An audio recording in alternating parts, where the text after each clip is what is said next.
காமராஜர் கோயிலுக்கே போக மாட்டான்னு சொல்லுவாங்க, தப்பு. திருச்செந்தூர் தொகுதியில் டிடி கிருஷ்ணமாச்சாரி போட்டிட்டார், திருச்செந்தூர் கோயில் கூட்டு போறாரு காமராஜ். இவரெல்லாம் சட்டை கலத்திட்டார் காமராஜ், டிடிக்கு கலத்தல. கிருஷ்ணமாச்சாரி கலத்துறா சட்டைங்கிறார் காமராஜ், அவர் கலத்த மாட்டேங்கிறார். இவர் சிரிச்சே சொல்றாரு, அந்த பேர் பூணூல் போட்டிருக்க மாட்டான், அதுக்கு தான் கலத்த மாட்டேங்கிறாங்கிறார். இந்த நண்பரை பத்தி சிவகாசியில கோயில் திருவிழாவில் ஒரு யானை மிரண்டு ஓடி வந்துருக்கு, எல்லாரும் ஓடிட்டானா. இவர் தான் சின்ன பையன் போய் ஒரு சங்கிலத்துக்கு முன்ன போட்டு யானையை நிறுத்தியிருக்காரு. பெத்த தாயை பார்க்க எப்பமா தான் போற, 5 வருஷத்துக்கு ஒருக்க வீட்டுக்கு போற அம்மா பார்க்க. அங்க போனா அங்க ஒரு இவர் அம்மா பார்க்கல குழாயை பார்த்துட்டார், தண்ணி குழாய். இது ஏது அப்படிங்கிறாரு. முனிசிபாலிட்டிலேருந்து பிள்ளைகள் வச்சு கொடுத்தாங்க. எதுக்கு? வெளியே தெருல போய் தண்ணி எடுக்க முடியலையா காமராஜ், வயசாச்சு இல்லைன்னு. அப்படியா வயசான பொம்பளைக்கெல்லாம் வச்சு கொடுத்துருக்கானா ஊர்ல, தப்புன்னு அந்த இன்ஜினியர் கூட கலத்துட்டார். பெத்த தாயை பார்க்க போன லட்சணம் களைச்சிட்டு தான் வெளியே போனார். 3வது வீட்டுக்கே எல்லா ஏற்பாடும் பண்றான். எது இந்த சண்டான முந்தி தவங்கிடந்து 300 நாள் சுமந்து தொந்தி சரிய பெற்றெடுத்த அன்னைக்கு வட்டிலும் கட்டிலும் மார்மையிலும் தோல் மேலும் வைத்து காதலித்த தாய்க்கு கூட ஒரு 50 ரூபா அனுப்பிடான்னு இருக்குது. எதுக்குன்னு, உன்னை பெத்தவன் எல்லாரும் என்ன பார்க்க வருது பிள்ளை எல்லாரும் காப்பி தண்ணி கொடுக்க வேண்டாமான்னு, என்ன பார்க்க வர்றவனுக்கே கொடுக்க மாட்டேன், நீ ஏன் கொடுக்குறேங்கிறாரு. கொடுக்க மாட்டார். நானும் கோசல்ராமனாச்சு கூட்டு போயிடுவார். இவர் சண்டை படத்தான் போவார், காப்பிலாம் கொடுக்க மாட்டார். ஒரு தடவை மட்டும் நிருபர்கள் சண்டை போட்டு காப்பி வாங்கி குடிச்சிருக்கான். நீ காப்பி குடிக்காம போக முடியான்னு இருக்கான் நிருபர். உன்னை வச்சுக்கிறேன்டா, எவன்டா காசு இருக்கு, இந்த பயலுக்கு பூரா நீ ஒரு நாள் காப்பி கொடுறா, 4 நாள் நம்ம காப்பி குடிக்காம இருந்துக்கலாம் இருக்காரு. அப்பதான் அலவோச நிருபர் என்ன பண்ணிருக்காரு, அவசரமா போய் ஒரு பக்கத்தில் உட்காந்து நாற்காலி தூக்கி போட்டு தடுமாறி விழுந்திருக்காரு. என்ன அலை அதிகமா அடிச்சிருதான் இருக்காரு இவர். நிருபர்களை தினசரி சந்தித்த ஒரு தலைவன், கள்ளமலாம அவங்ககிட்ட எல்லாம் பேசுவாரான். பேச என்ன சொல்றாங்க இடத்துல, எப்பா இதெல்லாம் ஆஃப் த ரெக்கார்ட் போடாதீங்கன்னா போட மாட்டான். அது மாதிரி ஒரு பத்திரிகாரர் என்ன பண்ணிருக்காரு, ஒரு கலெக்டர் தப்பு பண்ணிருக்கான்னு எழுதுற என்ன பண்ணார், கலெக்டர் பொண்டாட்டி பத்தி எழுதிட்டாராம். நினைவாவே இருந்திருக்காரு. மறுநாள் காலை வந்து அவன் எங்க அவனை கூப்பிடுங்க வான்னு, கலெக்டர் தப்பு பண்றான் எழுதுனே சரி, அவன் வீட்டுக்காரி எப்படா எழுதுனேன், முதல்ல போய் அந்த அம்மாட்ட மன்னிப்பு கேட்டுவாங்க. இப்ப எல்லாரையும் எழுதுறாங்களே.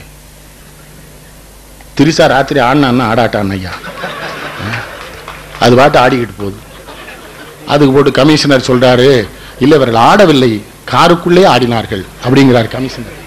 லோக்கல் போலீஸ்காரன் சொல்றான், அக்கா ஆடவே இல்லைங்க அவன். நான் எனக்கு இந்த நாட்டு மேல என்ன வருத்தம் ஐயா, இதே ஒரு ஏழப்பெண் செய்திருந்தா அவளை விபச்சார வழக்கில் உள்ள வச்சிருப்பானுங்க. விளங்கு மாடா அந்த நாடு. காந்தியும் காமராஜரும் ஜீவாவும் பெரியார் இந்த நாடு. சினிமாக்காரி 10 லட்சம் 50 லட்சம் சம்பளம் வாங்குறவான்னா, இப்ப இந்த இன்னொரு கேடு பாத்தீங்களா, விபச்சார வழக்கில் பெண்கள் கைதுன்னு போடுவான ஒழிய லாட்ஜ் போட மாட்டான். ஏன்னா அது பணக்காரன். முதல்ல லாட்ஜ போட்டு லாட்ஜ் ஓனரை போட்டுல அந்த பிள்ளை இதுக்கு சோத்துக்கு இல்லாம போயிருக்கியா, பண்றானா இல்லையா? பெருந்தலைவர் காமராஜ் அப்படித்தான் ஒருத்தவன் சொன்னா, சுப்பியாவுக்கு அந்த சீட்டை கொடுக்கப்படாதுன்னா.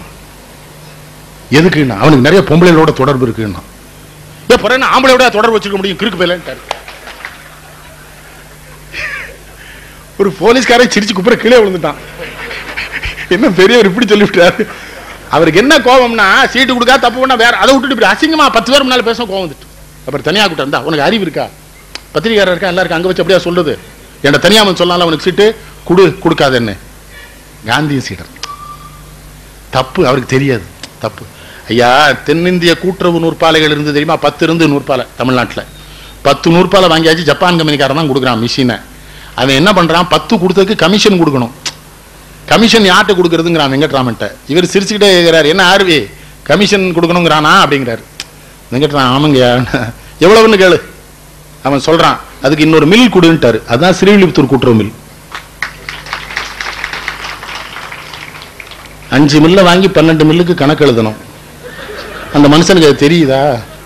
10 இந்த கமிஷன்ங்கிறது இயல்பு. இந்த சர்வதேச சந்தையில அண்ணனு தெரியும் வணிகத்துல, அதுதான் போபோர்ஸ்லயும் நடந்தது. அந்த பீரங்கிலையும் அது விவரம் இல்லாம இந்த சின்ன பையன் போய் மாட்டிக்கிட்டார். எங்கள் இந்த ஆசாரி நம்ம வீட்டுல மர வேலை செய்வார். அது நம்ம காலங்காலமா அந்த ஆசாரியில நம்மளால நம்ப மாட்டான். இவனே போய் மரம் வாங்குவான் கடையில. நான் போய் வாங்கிக்கிறேம்மா. இவனுக்கு விவரம் தெரியாது. மரக்கடைக்காரர் மரம் கொடுக்கும்போது பேச்சோட பேச்ச கோவிந்தாசாரி தானே வேலை வாக்குறாரு பாரு, ஆமான்றான். கோவிந்தாசாரி சாயங்காலம் போறோம் 1000 ரூபா கொடுத்து அனுப்பிச்சிருவான். அது அவங்களுக்குள்ள இதுதானே அந்த வின்சதாம அந்த குரூப் அந்த கொத்தரை வச்சு எல்லாரும் மாட்டிக்கிட்டானோ, போய் ராஜீவ்காந்தி எழுத்து விட்டானு. இவர் விவரம்லாம் போய் மாட்டிட்டாரு. இது ஆசாரி கணக்கு அவருக்கு தெரிஞ்சிருந்தா மாட்டிருக்க மாட்டார். என்ன பண்ண, பூரா ஹார்வர்ட் யூனிவர்சிட்டியில் படிச்சவன பக்கத்தில் வச்சிருந்தா, எங்களை மாதிரி ஒன்றும் தெரியாத வச்சிருந்தா தான் விவரம் சொல்லுவான். எது எங்கள் வீட்டில் ஒரு சுவரில் பொந்து விழுந்துருச்சு. இன்ஜினியர் இருந்தார், கொத்தனா இருந்தார். எங்கள் அப்பா இன்ஜினியர் கூட என்னன்னு பாருனாங்க. இவன் அளந்துக்கிட்டு இருந்தான். அளந்து நோட்டில் எழுதிட்டு இருக்கான்.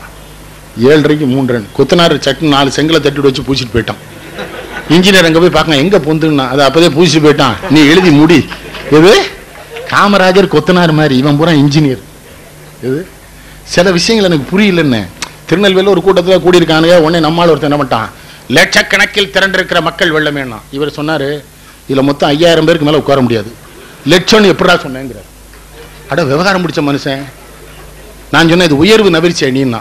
இந்த அணி பிணிலாம் என்கிட்ட வச்சுக்கிட்டாத. என்னடா நீங்கள் ஒருத்தன் சம்மணம் ஊட்டி உட்காரணும்னா 1.5 சதுர மீட்டர் வேணும்.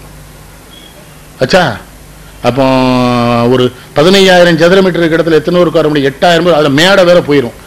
உருளானுங்களா நம்ம தலைவனுங்க. 7 லட்சம் பேர் திரண்டனருங்க. அப்போ மொத்த ஈரோட்டி இடிச்சா தான் முடியாது.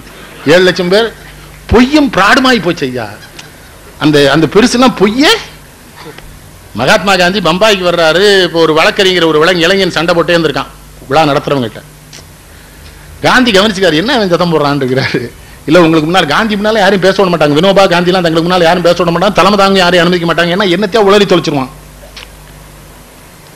காந்தியை பற்றி ஏதாவது சொல்லணும்னு நினைப்பில் என்ன பண்ணுவான் தெரியுமா? காந்தியினுடைய 2வது மனைவி இருக்காரு என்றுவான். எம்பாட்டுக்கு என்னத்தையாவது தலைமை தாங்கிறவனுக்கு விவரம் தெரிஞ்சு சொல்லணும்ல, அதனால வேண்டான்றாரு. அவன் என்ன உடனே பேசணுங்க. நானே சரி சின்ன பையன் பேச விட்டார். இவன் பேசுறவன் என்ன பண்ணான்னா, காந்தியடிகளுடைய விழாவிலே கலந்து கொள்ளத்தான் நான் வந்தேன், வந்த இடத்தில் என்னை கட்டாயப்படுத்தி பேச சொன்னார்கள்ட்டான். இவனுக்கு காந்தியை பற்றி தெரியாது. காந்தி ஆரம்பிக்கும் போது சொன்னார், இந்த நாட்டில் படித்த இளைஞரெல்லாம் போராட்டத்துக்கு ஒண்ணுங்கிற ஆர்வத்தில் அந்த பையனை பேச விட்டேன், கெஞ்சி கூத்தாடினான்னு பேச விட்டேன். இப்படி பச்சை பொய்யா சொல்றாரு, நான் படித்தவங்களை நம்பி எப்படி போராட்டம் நடத்தேன்னு கேட்டார். இப்போ நான் அப்படி இல்லை, என் தம்பி பேசி நானேன்றுவான். அவனும் பிராடு இவனும் பிராடு. காந்தி பிராடு இல்லை பார்த்தீங்களா? பொய் சொல்றான்டா அந்த பையன். சொன்னார் பார்த்தீங்களா காந்தி, அவர்கிட்ட அந்த நேர்மை இருந்தது இல்லை. சரி, உண்ணாவிரதம். நான் உண்மையான உண்ணாவிரதம் 36 நாள். எனக்கு ஆச்சரியம் என்ன தெரியுமா? ஒத்த மனுஷங்க, ஒத்த வேட்டி, நிர்வாணமா ஒரு மாடியில பட்னியா கிடக்கான். எவனோ ஒரு ஏழை அவன் முன்னால போய் நின்றுட்டு சாப்பிடுன்றான். இந்த கிழவன் கேட்கிறாரு, நீ சாப்பிட்டியான்னு கேட்கிறாரு. நான் என் பொண்டாட்டிலாம் என்னைக்காவது 10 நாளைக்கு ஒரு 2 தடவை தான் ஏன் சாப்பிடும், அதுக்கு மேலே எங்களுக்கு வழி கிடையாதுன்னு. நீயே சாப்பிடல, என்ன ஏன் சாப்பிட சொன்னேன்னு கேட்டான். அந்த அந்த ஏழை சொன்னா, நீ சாப்பிட்டா தாண்டா எதிர்காலத்தில் என் பிள்ளை குட்டிகள்லாம் அந்த நாட்டில் சாப்பிட்டுட்டு பத்திரமா இருக்க முடியும், நீ தயவு செய்து சாப்பிடியான்னு. உண்ணாவிரதுங்கிறது அவ்வளவு. அவர் கூரை வீட்டில் படுத்துக்கிட்டு இருந்தார். நவகாடியில் ரத்த களரி நடக்குது. கிழவன் கிளம்பி போயிட்டார் அங்க. இப்ப நான் இங்கேருந்து அறிக்கை விடுவானே, வேதனையில் வேகிறேன், சாம்பலாகிறேன், தாங்க முடியவில்லை, என்னால தாங்க முடியல, வாழாங்க வந்தா வெட்டிடுவானே. இந்த கிழடு ஒத்தையில போதியா, ஒண்ணும் கிடையாது கையில. இந்த மாவட்ட ஆட்சித்தலைவர் கூட போறான், அவனுக்கு பின்னால ராணுவம் போகுது. காந்தி நின்றுட்டார். எதுக்கு ராணுவம்னாரு? எனக்கு ராணுவம்லாம் வேண்டாம்னாரு. கலெக்டர் சொன்னா, உனக்கு இல்லையா, ஏன் பாதுகாப்புக்கு தான் கலெக்டர். உன்னை சொன்னா, ஓம் பாதுகாப்புக்கு எதுக்கு ராணுவம்னு? உனக்கு என்ன இழவு நடந்தா நாட்டில் என்ன தாவே கேட்பான், அதுக்கு தான் உனக்கு சேர்த்து போனார்ல நவகாலிக்குள்ள. இந்துக்களும் முஸ்லிம்களும் சகோதரர்கள் ஒருவர் அடித்துக் கொள்வதை நான் அனுமதிக்க போக முடியல அவரால். போவானாயா போ. அது எங்க மாவட்டம் ரொம்ப மோசம். எப்ப வெட்டுவான், எப்ப குத்துவான், எதுக்கு வெட்டினானே தெரியாது. அவன் வீட்டு ஆடு மேனு கத்திச்சு, அதுக்காக இவனை வெட்டினேங்கிறான். இல்லை, அது என் வீட்டை பார்த்து கத்திச்சுங்கானே. இவனை அந்த ஊரை நம்ம என்ன பண்ண, யாராவது வரானாங்க ஜாதி கலவனா, எல்லாம் முடிஞ்சப்புறம் வருவான். நம்ம தீயணை பிஞ்சின் மாதிரி கிடையாது. காந்தி நேர நவகாலிக்கு போ. நேரு சொல்றாரு, நீ போகாதன்றார். போவேங்க, அங்கேதான் என் சேவை ஒன்று. வினோபாபாவை வந்து சேர்ந்தால காந்தி அதெல்லாம் தலைமையா சொல்றாரு, எனக்கு சீடனாக வந்த என்னுடைய குரு வினோபாங்கிறார். இப்ப 2ஆம் மட்ட தலைவன் தலை தூக்குறான்னு தெரிஞ்சாலே அவனை முடிச்சிருங்க. என்னை விட நல்லா பேசுற மாதிரி தெரியுது. இப்ப என்ன ஒழிச்சதே அதனால தானே. நல்லா பேசுறான், கூட்டம் கூடுது, தொண்டெல்லாம் என்கிட்ட பிரியமா இருக்கானா, எல்லாரும் சேர்ந்து ஓரம் கட்டிட்டான். இந்த நிறைய பேர் என்கிட்ட ரயில்ல வர மாட்டேங்க, கார்லயே வரீங்க. ரயில்ல வருவேன், வர விட மாட்டேங்க. சும்மா இருந்தோலை தானா அண்ணாச்சி, இப்போ அரசியல் இல்லையோ. அவன் சென்னைக்கு போறான், அவன் சும்மா மூடிட்டு வர இல்லை. ஏன்னாச்சு இல்லை இல்லை ஓ, உங்களை மாதிரி ஆளையெல்லாம் விட்டுருக்கப்படாது. ஏங்க வா, நீ ஒன்றும் தமிழ்நாடு காங்கிரஸ் கமிட்டி தலைமை இல்லை, நீ எதுக்கு அழுது, எதுக்கு விட மாட்டேங்க ரயில்ல. சரி, ரயில்ல செகண்ட் கிளாஸ்ல போறோம் போனா அவன் விடுதான். நான் டிடிஆர் ஐயா, ஏன் செகண்ட் கிளாஸ் ஃபர்ஸ்ட் கிளாஸ் இடனுக்கு அவனே கொண்டு பெட்டி அங்கே வச்சிடறான். 1500 ரூபாய் தீக்கணும்னு அவன் செட்டப்லேயே வர்றான் அங்கேருந்து. இப்போ காரணம் எனக்கு பிரச்சனை இல்லை இல்லையா. திருப்பூர் போகும்போது ஈரோட்டிலேருந்து நவநேசன் நான் பார்க்கணும்னு நினச்சா வந்து பார்க்கலாம். ரயில் இறங்கி வர முடியுமா? ரயில் அவ்வளவு கேள்வி கேட்குறானே. சோனியா காந்தி என்ன இருந்தாலும் வெளிநாட்டுக்காரி தானேங்கிறான் ஒருத்தன். நான் சொன்னேன் அவளை வல்ல நாடுன்னு நான் சொன்னானா? இல்லை அவளுக்கு அரைச்சலூர் நான் உன்ட்ட சொன்னானாடா? இல்லை நீ ரயிலில் வந்தால் நீ போய் என்ன போடு ரொம்ப வம்புழுக்காத. இல்லை இன்னொரு பேர் கெட்டவரை அடிச்சு விடாருமா? அவன் அடிக்காமல் என்ன செய்ய? திரும்ப திரும்ப கேட்கான். கொஞ்ச நேரம் கழிச்சு பார்த்தா அவன் 2 மாத்திரை போட்டு தண்ணி குடிச்சான். இது தமிழ் மாத்திரையான்னு கேட்டேன். இந்திய மாத்திரை ஜெர்மன்காரன் தானே கண்டுபிடிச்சான். நாய்க்கு பிறந்தவன இது ஏமில் சாப்பிட்ட? வெளிநாட்டு பொம்பளை வேண்டாம் வெளிநாட்டு மருந்து மட்டும் ஏமில் சாப்பிடுதிய? சாப்பிடாதல்லன்னு. என்ன நீங்கள் பொண்டாட்டி நல்லவா? அண்ணா விட்டுருங்கோ, 40 வருஷமா நான் குப்பை கொண்டுட்டு இருக்கேன் இந்த ஆளோட. அதான் விவரமா இருக்கா? உங்களால் 10 நிமிஷம் தாங்க முடியல என் நிலைமையை பார்த்தேன்னா அவளுக்கு இறக்கப்பட்டு விட்டுட்டேன். இவன் அடிச்ச என்னத்துக்கு? நன்னார் பேர் விட்டுருங்க அண்ணான்ட்டா. சரி விடு. ரயிலில் போக விட மாட்டாங்க, வம்புழுப்பான்.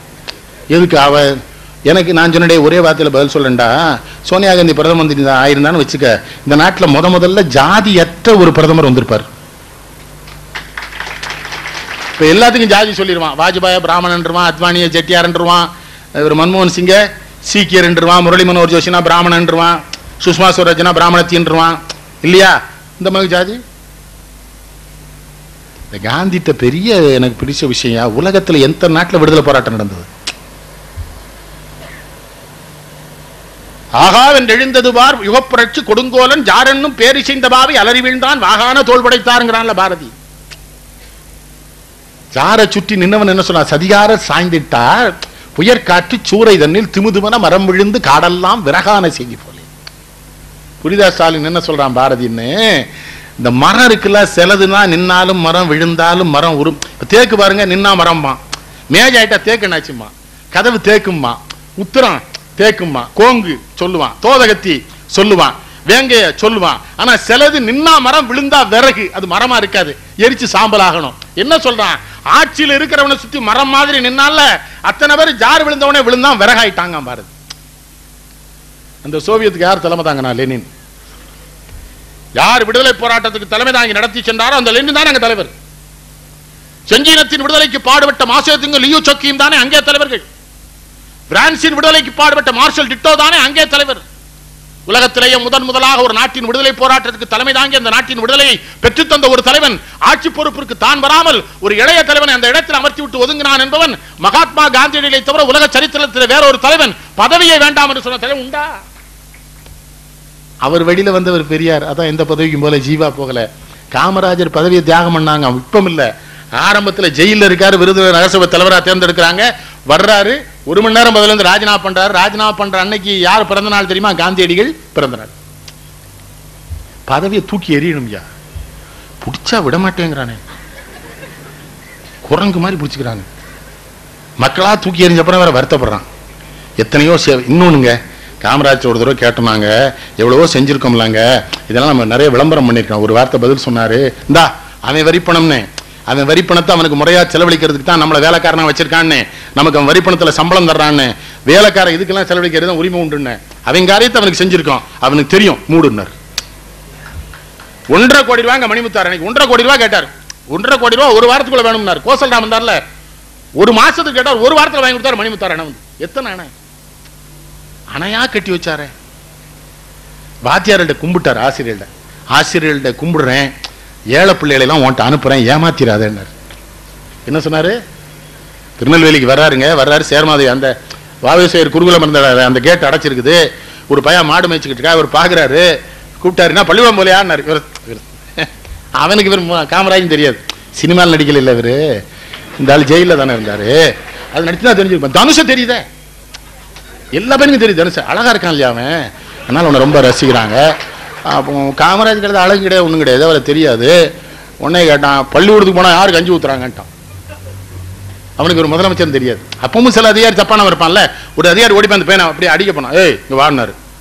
நான் யாருன்னு கூட அவன் தெரியாம இருக்கான்னு, அது நமக்கு தாண்டா கேவலம். அவன் அவ்வளவு வறுமையில ஏழ்மையில இருக்கான், என்ன அவனை வெக்கமல்ல, வாடாங்க கஞ்சி ஊத்துனா பள்ளிக்கூடம் போறியான்னாரு. அவன் இவரை யாராருங்க பார்த்தான், கஞ்சி நீ ஊத்துற போயான்ட்டு போயிட்டான். இவருக்கு சிரிப்பு, பயங்கர சிரிப்பு. நல்லா தானே கேட்கிறான். நேர மெட்ராஸ் போனாரு, NT சுந்தரவடியில கூப்பிட்டாரு. சுந்தரவடியில இந்த பசங்களுக்கு ஒரு நேரம் சோறு போட்டு பள்ளிக்கூடத்துக்கு கூப்பிட்டா வரவான்னு நினைக்கிறேன். அது 2 அணா மதிய உணவு, ஒரு செய்தி உங்களுக்கு சொல்றேன். புரட்சி தலைவர் எம்ஜிஆர் காங்கிரஸ்காரர் 1963 காமராஜர் பிறந்த நாள் வாழ சென்னையில் கிடந்துக்கிட்டு எம்ஜிஆர் என்ன சொன்னா தெரியுமா? என் தலைவர் காமராஜர்னர். நினைவர்களை சித்திக்கு அது பெரிய பிரச்சனையாச்சு. அதனாலதான் அவர் புரட்சி தலைவர் எம்ஜிஆர் அந்த மதிய உணவு திட்டத்தை சத்துணவா விஸ்தரிச்சார். காமராஜருடைய சீடர் பார்த்தீங்களா? அப்படி வந்தது மதிய உணவு திட்டம்.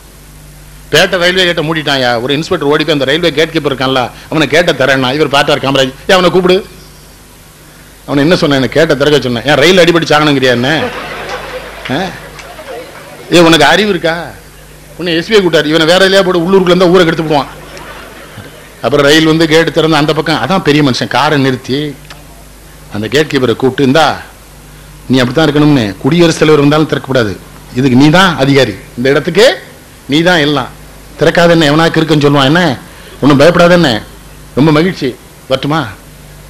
அது மாதிரி ஒரு பக்கத்தில் பணக்காரன் எவனும் நிற்கவே மாட்டான்.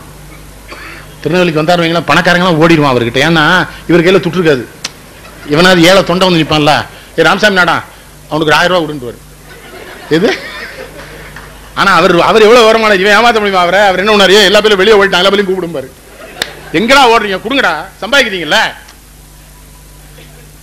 டெல்லிக்கு போயிருக்காருங்க நேரு, இவர் எல்லாரும் நின்றுருக்காங்க, மந்திரிகள்லாம் நின்றுருக்காங்க, ஒரு பொருட்காட்சி திறந்து வச்சிருக்காங்க. அந்த இடம் பார்க்குற மிஷின்ல அப்போ 4 நாள் நம்ம பொண்ணு போட்டு ஒவ்வொரு மந்திரி நேரு எல்லாரும் ஏறி பார்க்குறாங்க. ஒவ்வொருத்தரா காமராஜ் வாங்க, இவர் போகவே இல்லை. நேரு கூப்பிடாரு, போகல. அப்புறம் நேரு கடைசி சொல்லியிருக்கிறாரு, அந்த 4 நாள் கூட அந்த ஆள்கிட்ட இருக்காதுடான் இருக்காரு நேரு. சாகும்போது நான் 10,000 ரூபா இருந்திருக்கு பேங்க் பேலன்ஸ், அந்த எம்பியா இருந்தனால வந்த பணம். இது மேடல் தப்பா பேச விடுவாரா? நாகர்கோவில் நாகராஜா தேர்தலில் போட்டிடுறாரு. ஜெயகாந்தன் கண்ணாசலம் பேசி போட்டாங்க, சின்ன நாமல பேசுறாரு. இந்த ராஜாஜின்னார் சின்ன நாமல சட்டை பிடிச்சி கொடுத்தாரு. உட்காருனே, அவரை நீ என்ன பேசுறது, அவர் எவ்வளவு பெரிய மனுஷன், உட்காரு பேசுறான். ராஜாஜி நீ எப்படி பேசலாங்க சின்ன நாமலே, பேசாம இருக்கு, நான் பேசிக்கிறேன். பெரியவர், அவருக்கு என் மேல கோபம் இருக்கு. விடுதலை போராட்டத்தில் பங்கு பெற்றவர், முதல் கவர்னர் ஜெனரல், உலகத்தில் இருக்கிற 10 அறிவாளில் அவர் ஒரு அறிவாளி. கோபப்படட்டும், பெரியவங்க கோபப்பட்டான்னாங்கிறார். என்ன பேசுறானே புரியலையா? அவர் ஆடம்பரமாலாம் பேச தெரியாது அவருக்கு. ஒரு சின்ன செய்தி எப்படி சொன்னா தெரியுமா? திருநெல்வேலியில ஏகப்பட்ட கட்டை வெந்திருக்கு, சோத்தை பொங்கி வச்சிட்டோம்னு பார்த்து பருமாறுங்கிறார். ஏகப்பட்ட கட்டை வெந்திருக்குன்னு யாரை சொல்றாரு? தியாகிகளை சொல்றாரு. ஏகப்பட்ட கட்டை வெந்து தாண்டா சுதந்திர சோரை பொக்கி இறக்கி. ஓமை எப்படி ஓமை? சாதாரணமா பேசுவார், பயப்படம் கிடையாது. ரொம்ப எளிமையான தமிழ், போலித்தனமா அவருக்கு ஏமாற்றவே தெரியாது. இந்த முதலமைச்சர் ஏதோ வருத்தப்படுறாராம்னே, நான் ஏன் கேள்வி கேட்கிறேன்னு சொல்றாராம்னே, நான் உங்கள்கிட்ட கேட்கிறேன்னு. அது என்னப்பா அவங்க சொல்லுவாங்களே, உன் குடநிலையில தானே நானும் இருக்கேங்கிறாரு. பெரியாரும் அவரும் அத்தனை இணைவரியா நண்பர். பெரியார் வர பச்சை தமிழர் குடியாத்தத்தில் போட்டிட்டார்ல, பாருங்கய்யா, ஒரு நோட்டீஸ் எழுதியிருக்கான், நான் காங்கிரஸ் வேட்பாளராக போட்டியிடுகிறேன்னு எழுதி கொடுத்துருக்கான். காமராஜர் வந்து போட்டி எடுன்னு, நான் யாருக்கும் போட்டி இல்லைன்னு, காங்கிரஸ் வேட்பாளனாக நிற்கின்ற எனக்குன்னு போடு. போட்டிங்கிற வார்த்தைய யாருங்க முடியும்? இப்ப நினைச்சு பாருங்க, காந்தி இவரெல்லாம். காந்தி எப்படி மனுஷன்? உப்பு சத்தியாகிறவன்னு சொல்றீங்களே, அதுல எவ்வளவு விஷயம் இருக்கு தெரியுமா? அவன் என்ன பண்ணிருக்கான்? வெள்ளக்கார நம்ம நாட்டில இருந்து கொள்ளையடிச்சுக்கிற பொருள் எல்லாம் இங்கிலாந்து கொண்டு போகணும்ல, அதுக்கு கப்பல் கொண்டு வந்திருக்கான். வெறுங்கப்பலை கொண்டு வந்தா கவுந்துரும்னு கப்பல் நிறைய உப்பு முடைய அந்த பேலன்ஸ் பண்றதுக்கு கொண்டு வந்து அந்த உப்பை இங்க இறக்கிருக்கான். அதுல ஒரு யோசனை சொல்லிருக்கான், அந்த உப்பை இங்கே வித்துடலாமன்னு இருக்கான். அப்ப இவனை உப்பு காய்ச்ச விடக்கூடாது, இந்தியனை உப்பு காய்ச்சனா வாங்க மாட்டான். அவன் உப்புக்கு என்ன 27% வரி. அப்படின்னா எவ்வளவு? ஒரு படி உப்பு 3 ரூபா. அந்த காலத்துல ஒருத்தனுடைய முழு மாத சம்பளமே 3 ரூபா. 3 ரூபாய்க்கு ஒரு படி உப்பு வாங்கினா வாழதே. அப்படி ஒரு உப்பு. அதைத்தான் காந்தி சத்தியாகிரகம் எங்க தென்னாப்பிரிக்கா வந்து உப்பை பத்தி எழுதியிருக்காரு. இங்க வந்து போராட்டத்துக்கு ஏற்பாடு பண்றாரு. போராட்டத்துக்கு போறாரு. வெப்மில்லர்னு ஒரு நியூயார்க் நிருபர், வெப்மில்லர்னு அவன் சொல்றான், 18 வருடங்களாக 25 நாடுகள் நடக்கிற புரட்சிகள், விடுதலை போராட்டங்கள், எதிர் யுத்தங்கள், உள்நாட்டு யுத்தங்கள் அத்தனை நான் நேரில் பார்த்திருக்கேன்டா, என் வாழ்க்கையில இப்படி ஒண்ணு பார்க்கலங்கிறான் வெப்மில்லர். என்னன்னா அணியணியா அணிவகுத்து போறானுங்க, வந்தே மாதரங்கிறானுங்க. அவன் போலீஸ் குண்டாந்தடியால அடிச்சு மண்டை உடையுது, ரத்தம் வருது. ஒருத்தன் கூட கைய வசத்துல அப்படியே விழுந்து சாயிரானுங்க. என்னன்னு கேட்டா காந்தியடிகள் சொன்னாராம், நீ லேசா கைய வசத்தினா கூட நீ எதிர்ப்ப காட்டுறன்னு ஆயிரும், அதுக்கு நினைக்கிறவன் என் போராட்டத்துக்கு வராத, கையையே தூக்க கூடாது என்றான் காந்தி. நான் என் கண்ணால் பார்த்தேன், 1000 பேர் அடிபட்டு மண்டை உடைந்து கீழே விழுந்தார்கள், என்னால் தாங்க முடியவில்லைன்னு வெப்மில்லர் எழுதுறான். புரூக்லைன் காமன் சபை மெம்பர் ஒருத்தன், புரூக்லைன், அவன் என்ன பண்றான், லண்டன்ல என்ன பண்றான், அந்த வெள்ளைக்கால்வாய் ஒன்று இருக்கு, அதுல போய் அவன் உப்பு காய்ச்சிறான். காந்திக்குள்ளா போயிட்டு காமன் சபைக்குள்ள போயிட்டு அவனை சஸ்பெண்ட் பண்ணிட்டானுங்க. நியூயார்க்ல உப்பு காய்ச்சிருக்கானுங்க. 142 பாதிரியார் அங்கே இருந்து யாருக்கு எழுதுறான், பிரிட்டிஷ் பிரதமர் எழுதுறான், உடனே இந்தியாவுக்கு நீ விடுதலை கூட எங்களால் இதை தாங்க முடியலன்னு. அப்படி ஒரு போராட்டம் நடத்தினார் காந்தியடி. கையை அப்படியே இங்க தண்டியில வேதரத்னம் இல்ல, வயக்காட்ட பூரா அழிச்சு போட்டிருக்காரு. வந்து உப்பு சத்தியாரிகள் தங்கட்டுங்கன்னு. சும்மா வாயா வந்தது சுதந்திரம்? எத்தனை பேர் செத்தான்? வவுசியை நினைச்சு பாருங்க, வக்கீலுக்கு படிச்சவர் செக்கெழுத்திருக்காரு. மேலோர்கள் வெஞ்சரையில் விழுந்து கிடப்பதும் நூலோர்கள் செக்கடியில் நோவதும் காண்களையோ மாம்பாரத். தண்ணீர் விட்டோ வளர்த்தோம் சர்வேசா, இப்பயிரை கண்ணீரால் காத்தோம் கருக திருவிழமோன்னு கேட்பான் பாரதி. அவனையும் பிச்சை எடுத்தானே சாக விட்டோம் பாரதியார. இப்ப தானே பாரதி. ஆனா என்ன இங்க வந்து என்ன பேசியிருக்கான்? மனிதனுக்கு என்ன தலைப்பு அது? மனிதனுக்கு மரணம் இல்லை. கருங்கல் பாளையத்தில் அவன் செத்துட்டானா பாரதி? நிறைய பேர் செத்துட்டே உயிரோட இருக்கானே.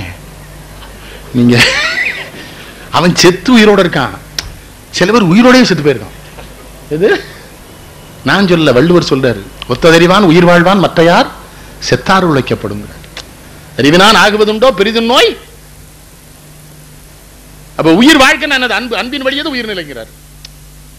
அப்ப உயிருக்கு உயிர் அன்பு இல்லையா? அப்ப அன்புக்கு உயிர் எதுன்னு கேட்டா அறிவுங்கிறார். அறிவினான் ஆகுவதுண்டோ பெரிதும் நோய். அதானே காந்தி, காமராஜ், பெரியார். இப்ப பெரியாருக்கு என்ன வந்து பெரிய வீட்டு பிள்ளை தானே, சௌரியமா சாப்பிட்டு நிம்மதியா அவ்வளவு சொத்தை வச்சுட்டு ஈரோட்ல பெரிய பணக்காரங்க தான் நிம்மதியா வாழ்ந்துருக்கலாம்ல.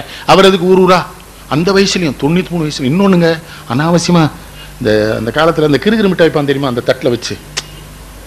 பெரியார் எங்கோ ரயில்வே கேட்ல மூடி நின்று இருக்கு. அந்த விக்கிரம் என்ன பண்ணிக்கான், சம்மாளி கொண்டு சின்ன சின்ன வைப்பானுங்க. அண்ணாச்சிக்கு அந்த காரனாக்கு 60-70 கொடுப்பான். இவர் பெரியார் காரனிட்டு அந்த மிட்டாய் கேட்டிருக்காரு. இவன் பெரியார் கேட்கறான்னா 2 கைட்டு அள்ளி கொடுத்துட்டான். வாங்கிட்டு என்ன பண்ணாரு, இன்னொரு காலனா கொடுன்ட்டாரு. அதான் பெரியார். அவன் என்ன ஆரம்பிச்சிருக்கான், உடனே சொல்லியிருக்காரு, என் ஐயா அப்போதான் அள்ளி கொடுத்தீங்களேன்னு இருக்காரு. ஐயான்னு கொடுத்தேன். அப்படி கொடுத்தீங்கன்னா சங்கடப்படுவீங்க, நீங்க ஏழை, எண்ணித்தான் கொடுக்கணும், அதுக்கு தான் நான் திரும்ப கேட்டேன். இப்ப என்ன தட்டையை பிடிக்கிட்டு போயிடுவானுங்க. ஒரு சரியா இருக்கா? எம்ஆர் ராதாட்ட ஒரு நிகழ்ச்சிக்கு வரேன்ட்டாராம். எம்ஆர் ராதா காசும் தரேன்ட்டார். காசெல்லாம் போக மாட்டார் அவர். ராதாவுக்கு வசூல் ஆகலையாம். மொத்தம் சில்லறையா மாத்தி கட்டி போட்டு ஒரு கையில கொடுத்துட்டாரு. எப்படியா கொண்டு போயிருன்னு இவர் வேனுக்குள்ள உட்காந்து எண்ணி பார்த்துட்டாரு.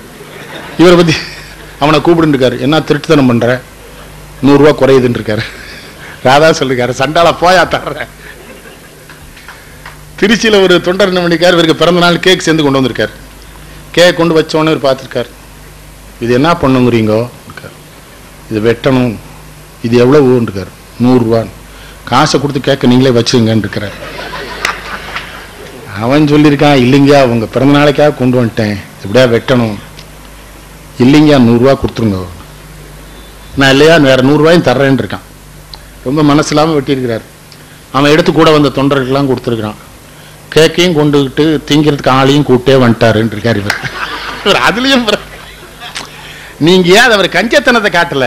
இந்தியாவில் வாழுகிற ஏழை எளிய மக்கள் பொருளாதாரத்தில் எவ்வளவு தெளிவா இருக்கணும், தேவையற்ற செலவுகளுக்குள்ள ஈடுபட்டக்கூடாதுல ஒரு கிழவங்கிட்ட சங்கடப்பட்டிருக்காரு. எல்லா பக்கமும் நான் இன்னொரு வருத்தங்க இந்த நாட்டில், இந்த சிலை இருக்கு பாருங்க, சிலை வேணாண்டா. எதுக்கு வள்ளுவனுக்கு சிலை, பெரியாருக்கு சிலை? அண்ணா சிலை வேணாம், அவன் கொள்கைகளை கடைப்பிடி. தீண்டாமை ஒழிஞ்சிடுச்சா அந்த நாட்டில்? பெரியார் பாடுபட்டார். காந்தியடிகள் என்ன சொன்னார், இந்து மதத்திலிருந்து தீண்டாமையை ஒழிக்கவில்லை என்றால் தீண்டாமை அல்லாத ஜாதிகளற்ற இன்னொரு மதத்திற்கு போய்விடுவேன் காந்தி. அதனாலதான் சுட்டான், அதனாலதான் அவரை சுட்டான். இப்படி சொல்லிட்டான், இனிமேல் செட்டியை வச்சிருக்கப்படான்ட்டான். அவர் செட்டியாருங்கிறதே நம்ம பையனுக்கு சொல்லி கொடுத்துட்டானே. நான் பாண்டிச்சேரியில் ஒரு கூட்டத்தில் பந்தாவா கேட்டேன், காந்தியடிகள் என்ன ஜாதி என்று தெரிந்தா இந்திய திருமக்கள் பின்னாலே அணி திரண்டார்கள், யாருக்கா காந்தி ஜாதி தெரியுமான்னு ஒருவே வந்துருச்சான். அவர் எங்க 1000 வயசை செட்டியாருட்டான்.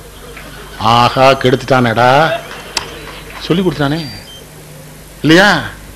இருட்டரை கிடக்குதரா உலகம், சாதி இருக்கின்ற அன்பானும் இருக்கின்றானே. நல்ல புரட்சி கவிஞர் பாரதிதாசன் அவரை செங்குந்தர் முரசு பத்திரிகையில் அட்டையில போட்டாங்க எங்காளுன்னு. வாவுசிய புள்ளமாராக்கிட்டான், காமராஜன் நாடாராக்கிட்டான், பசும்பொன்ன தேவராக்கிட்டான், பாரதிய ஐயன் ஆகிட்டான். பெரியார் பிறந்த நாட்டில் பெரியாரையே சொல்ல முடியாம சங்கடப்பட்டிருக்கான். நாயுடு மகாஜன சங்கத்தில் சேர்த்துருவான்.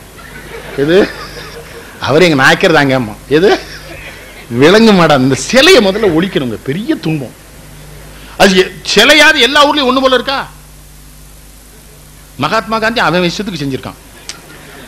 நீங்க அந்த ஊட்டி குன்னூர்ல ராஜீவ் காந்திக்கு ஒரு சிலை செஞ்சு பிரபுவை திறக்க கூட அந்த கூட்டத்துக்கு போய் பிரபுட்ட சொன்ன, ராஜீவ் காந்தி குடும்பத்திலே ஒருத்தன் கூட அப்படி கிடையாது, அப்படி ஒரு சிலை வச்சிருக்கான், நீ போய் அதை திறந்துடாதேன்னு சொன்னேன். நல்ல வேளை கண்ணன் நீங்க சொன்னீங்கன்னா அவர் திறக்க மாட்டேன்ட்டார். ராஜீவ் காந்தி இல்ல, அவர் லோக்கல், அவனுக்கு ஏதோ ஒரு நோக்கம் தோணிக்கு. அவர் பெரியப்பாக்கு சிலை செஞ்சு ராஜீவ் காந்திங்கிறான். நம்ம இதை இவன் என்ன பண்றது? இந்த சிலை ஒரு பெரிய கொடுமையா. சிலை வேணாம் சொன்னார்ல, நூலகம் பெரியாரப்புறம் வாங்கி படி. அவர் சிலையா இங்க நிக்கணும், இங்கெல்லாம் வச்சிருக்கணும் பெரியார. மகாத்மா எல்லா சிலைக்கும் எங்க ஊர்ல இரும்புல கவசம் போட்டாச்சு. மகாத்மா காந்தி ஜெயிலுக்குள்ள இருக்காரு, காமராஜ் ஜெயிலுக்குள்ள இருக்காரு, தேவர் ஜெயிலுக்குள்ள இருக்காரு, அம்பேத்கர் ஜெயிலுக்குள்ள இருக்காரு. என்னடான்னு கேட்டா என்னத்தையா சண்டை இழுத்துருவான் அந்த ஊர்ல. காமராஜ் சிலைக்கு செருப்பு போட்டா நாடார் தேவர் தகராறு, அங்க அம்பேத்கருக்கு போட்டா நான் பல்லர் தேவர், அப்படி சண்டை வந்துருமேன்னு வச்சு. நான் அந்த பக்கமா போனா மகாத்மா காந்தி என்ன கூப்பிடுறாரு, ஏண்டா வெள்ளைக்காரன் தான் ஜெயில வச்சான், நீங்க ஏண்டா திறங்கடான்னு. ஜாதியா திருநெல்வேலிக்கு வாங்க ஸ்டாலின், உங்களுக்கு பெரிய அசிங்கத்தை காட்டுறேன். பேட்டையில செட்டியார் சங்க போர்டுல மகாத்மா காந்தி படத்தை வரைஞ்சாச்சு, எங்க ஆளுங்கானே. நான் சொன்னேன், இந்த படத்தை ஏன்டா இதில் வரைஞ்சிங்க, எங்கால தானே நினைச்சு. சீர்காழி கோந்தராஜன் எங்கால தாங்க, விவரம் தேடிக்கிட்டு காப்போம்.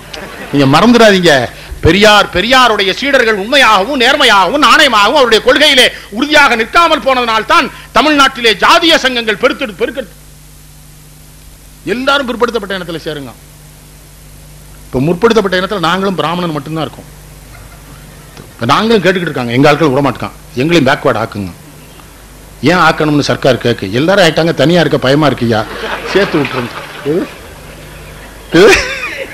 என்ன அநியாயம் இருக்குது. அந்த ஃபார்வேர்டு பேக்வேர்டு அது ஒரு பெரிய சங்கடமா இருக்கு. அது தாசில்தார் தான் முடிவு பண்றாரு. நீங்க என் பையனுக்குலாம் ஜாதிலாம் இல்லைன்னு சொல்லி கொடுத்துட்டேன். எஸ்எல்சிக்கு போனா தலைமை ஆசிரியர் எனக்கு தொலைபேசியில் கூப்பிட்டு பையனுக்கு சாதி சான்றிதழ் வாங்கி கொடுங்கன்னாரு. ஜாதிலாம் கிடையாதுன்னு. அப்போ பையனுக்கு படிப்பு கிடையாதுட்டாரு. கிடையாதுயா, பெரியார்லாம் போராடி இருக்காரு, நாவுக்கரசர் போராடி இருக்காரு, வள்ளலார், அவங்க விவரம்லாம் போறான்னா சர்க்கார்ல கேட்கறான் கொடுன்ட்டான். அப்புறம் வட்டாட்சியரை கூட்டி, தம்பி இந்த மாதிரி ஜாதி சான்றிதழ் கேட்கலாம், என்ன பண்றதுன்னு கேட்டேன். நான் பேக்வேர்டே போட்டு கொடுக்குறேன்னாச்சுங்கிறான் அவன். தாசில்தார் சொல்ல, நான் பேக்வேர்டு போட்டுறேன்னாச்சுன்னு. எப்படி போடுவேன், துளுவ வெள்ளாடுன்னு போட்டுறேன்னாச்சுன்னு. வேற ஏதாவது பண்ணலாமான்னு, மோஸ்ட் பேக்வேர்டு போடலாம்னாச்சுன்னு. எப்படி இசை வெள்ளாடுன்னு போடுறேன். அது எப்படி 500 ரூபா தான் வித்தியாசம்ங்கிறான்.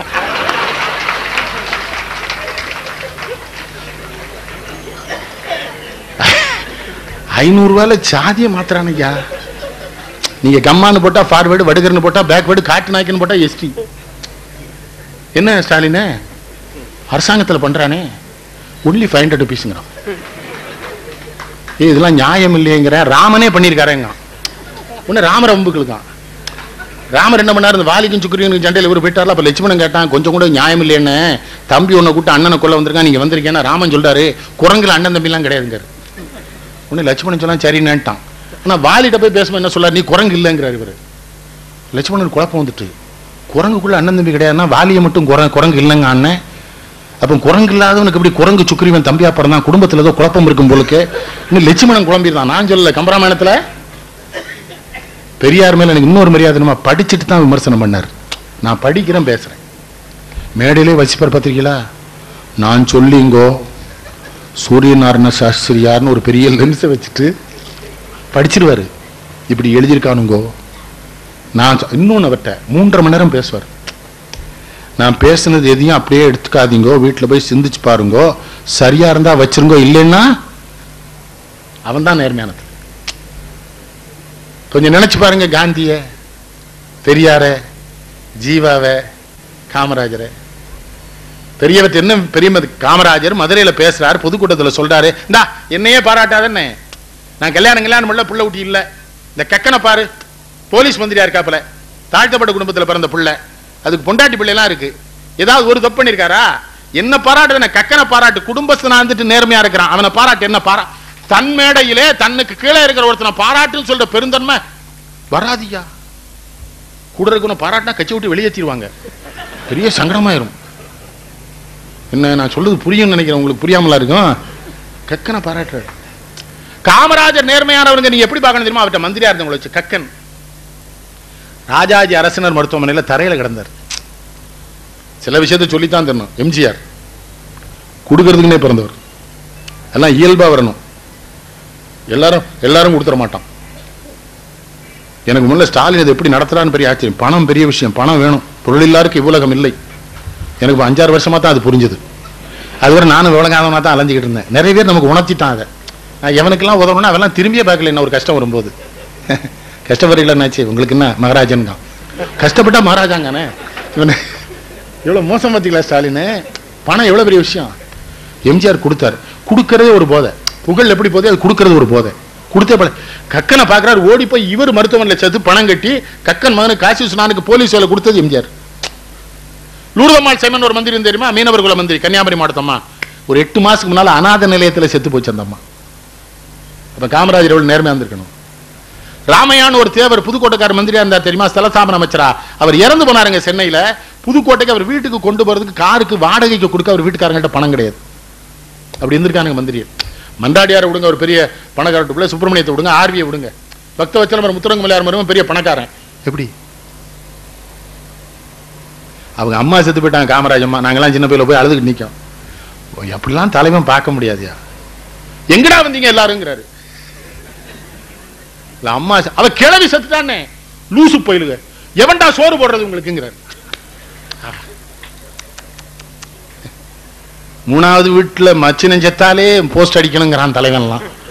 3வது வீட்டுக்காரி வதியில வந்த மச்சினை அவன் பாருங்க, சொந்த தாய் திட்டர் போன்னு, ஏய் ராமசாமி நானா சோத்து கடையெல்லாம் திறக்க சொல்றான், அந்த பட்டினியா கிடக்க போறான். அப்ப சொல்றாரு, ஏய் லாரில இருந்த வர்றீங்களா, போற வெளில செத்து போயிட்டேனா, என்னடா டேய் அநியாயிட்டாங்கிறார். அவ கிளவிடா செத்து போயிட்டாங்கிறார். நான் இன்னைக்கு சாயங்காலம் போயிருவேண்டா, ஏன்டா வந்தீங்க? என்ன தலைவர்? தலைவர் வப்பாட்டி செத்ததுக்கே கூட்டத்தை லாரில கூட்டு வரானே. 2ஆம் அண்ணி மரணத்திற்கு வருத்தங்கள். இன்னொரு இந்த நாட்டில் ஸ்டாலின் தாங்க முடியல ஐயா. வால் போஸ்ட் அடிச்சு விட்டுறான் பத்திலா. ராமசாமி அம்மா மாரியாத்தா மரணத்திற்கு அஞ்சலிங்க. ராமசாமி யாரு, மாரியாத்தா யாரு, அவ எதுக்கு செத்தா? இந்த வால் போஸ்ட் வந்ததும் வந்ததுயா. அவன் பாட்டுக்கு நம்ம விடுதலை போராட்டத்தில் ஈடுபட்டவன் செத்து போன மாதிரி ஒரு பஸ் விடாம ஒட்டியிருக்கான். எனக்கும் குழப்பம் ஆயிட்டு, மாரியாத்தா யாரான்னு கேட்டேன். தெரியல என்ன செய்யுன்னு. வால் போஸ்ட் நான் 500 ரூபா கொடுத்தா ஒட்டலாம் வேணாலும். அதுக்கு என்னடா அத்தன் கொடுங்கனாச்சு, நீங்க செத்ததான் நான் விட்டுறேங்கிறான் அவன் உடனே. அது எது 500 ரூபா தான் அதுக்கு செட்டப். எது அவ்வளவு பெரிய அம்மா அழலையே. லேசா ஒரு சொட்டு கண்ணி ரசிச்சு கூட ஒருத்தரும் இல்லை, நான் வேற இல்லையான்னு பார்க்க வயசாயிடுது. வயசு அது வர்ணனையா செத்ததே வர்ணனையா பேசிடுவானே. அவர் அத்தை அணை கட்டினார், எங்கேயா சொன்னாரா? அந்த நேருன்னு ஒரு சண்டாளம் தானையா, பக்ரானங்கள் ஆசியாவிலே பெரிய அணை கட்டு திறந்து வைக்க போற என்ன, ஆதிவாசி பொம்பளை கூட தரேன்ட்டார் நேரு. என்னன்னு கேட்டா, இது அவங்க நிலம், அவங்களுக்குன்னு கட்டியிருக்கேன், அவங்க தான் கட்டினாங்க, அவங்க தான் திறக்கணும், நான் திறக்க கூடாதுன்னார். காந்தி லால்குடிக்கு வராருங்க, நிதி வசூல் பண்றாரு. ஐயர் வீட்டில் தங்கியிருக்காரு. ஐயர் வீட்டில் வேலை பார்க்குற பொண்ணு சேலை எல்லாம் கிழிஞ்சிருக்கு, நல்ல சேலை கிடையாது. ஒரு அரையனா கொண்டு காந்திகிட்ட கொடுக்குது.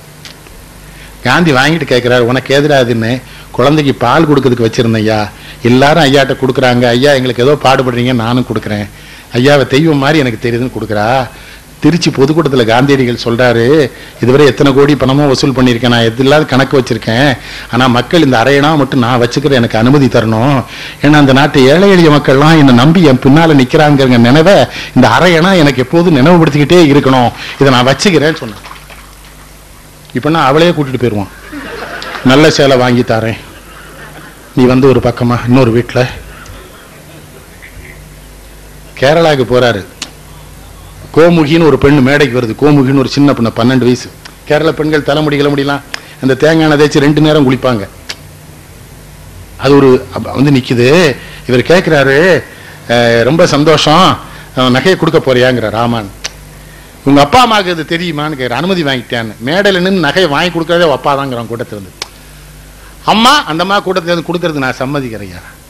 சரி கூட அந்த பிள்ளை அந்த முடியல சிக்கிதான் எடுத்து கொடுக்குது. அப்போ கேட்குறாரு, இதோட மட்டும் நிறுத்தக்கூடாது, எந்த சூழ்நிலையிலையும் நகை போட்டுக்கிட மாட்டேன்னு எனக்கு நீ உத்தரவாதம் தரணுங்கிறாரு. அந்த பொண்ணு தருது. உடனே அரிஜன் பத்திரிகையில் எழுதுறாரு, ரொம்ப பாராட்டி எழுதுறாரு. அப்புறம் எர்ணாகுளம் வந்து வடக்க கிளம்ப போறாரு. அந்த பொண்ணு வழி அனுப்ப வந்திருக்குது. திரும்ப கேட்கிறாரு, இங்க வா கண்ணு, உன்னை பத்தி அரிஜன் பத்திரிகையில் எழுதிட்டேன், அதை வேணா நான் மாத்தி எழுதிக்கிறேன், நீ கல்யாணம் பண்ணும்போது நகை போடணும்லான்னு சொன்ன. அந்த பிள்ளை சொல்லிச்சு, இல்லைங்கய்யா, உங்கள்கிட்ட சொன்னதுக்கு அப்புறம் அதுல மாற்றமான கருத்து வந்துன்னா என் தாய் தகப்பனுக்கு நான் நேர்மையா பிறக்கலன்னு அர்த்தம், ஒரு காலமும் நான் நகை போட மாட்டேங்குது. காந்தியடிகள் கண்கலங்கிறார். எப்படி வாழ்ந்திருக்கானுங்கய்யா. அவர் கெட்டின பொண்டாட்டியை கொடுமைப்படுத்தினார். காந்தி மேல எனக்கு ஒரு வருத்தம் உண்டு. ஏன்னா தென்னாப்பிரிக்காவில் என்ன பண்றாருன்னா, ஒரு அர்ஜுன நண்பர் வர, அந்த மலைச்சட்டியை கழுவ மாட்டேங்குது, அதுதான் நகர இல்ல ஆசிரமம் நீ கழுவுங்கிறாரு. கஸ்தூரிபா காந்தி வெளியே தள்ளிடுறாரு நைட்டு. எனக்கு கூட கொஞ்சம் வருத்தம் இருந்தாலும், ஆனால் அதுக்கு அப்புறம் தான் நினைச்சு பார்த்தேன், அதான் பெரியார் அவர் சீடர். என்னன்னா, எவன் போராடுறானோ, எவன் மக்களுக்காக தலைமை வைக்கிறானோ, அவன் இல்லறஞ்சரியா இருந்தா தானே அவன் போராட முடியும். அவனுக்கு நேர் மாறுபாடான கருத்து பொண்டாடிக்கு போராடி என்ன பிரயோஜனம்? அதுக்கு தான் என்ன பண்ணிருக்காரு, அவளை தயார் பண்ணிருக்காரு. பிறகு என்ன சொல்லாரு, சுதந்திர போராட்டத்தில் என்னை விட எல்லா இடங்களிலும் எனக்கு முன்னால் நின்றது கஸ்தூரிபாய். இப்ப முடியுமா?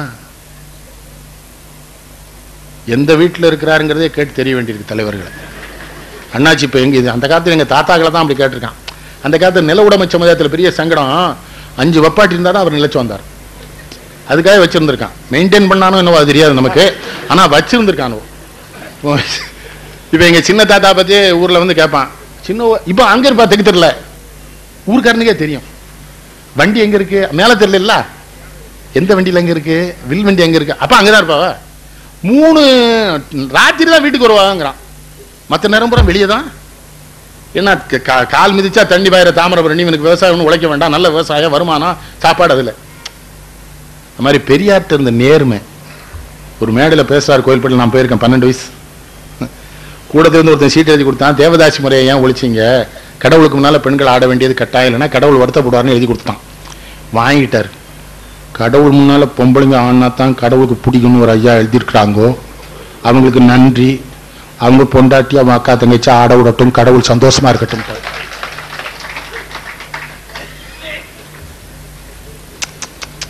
எப்படி ஆளுக்கு இப்படி உண்மை? நான் வேற ஒன்னும் சொல்ல, ஸ்டாலின் உண்மை பேசுற தலைவனுக்கு.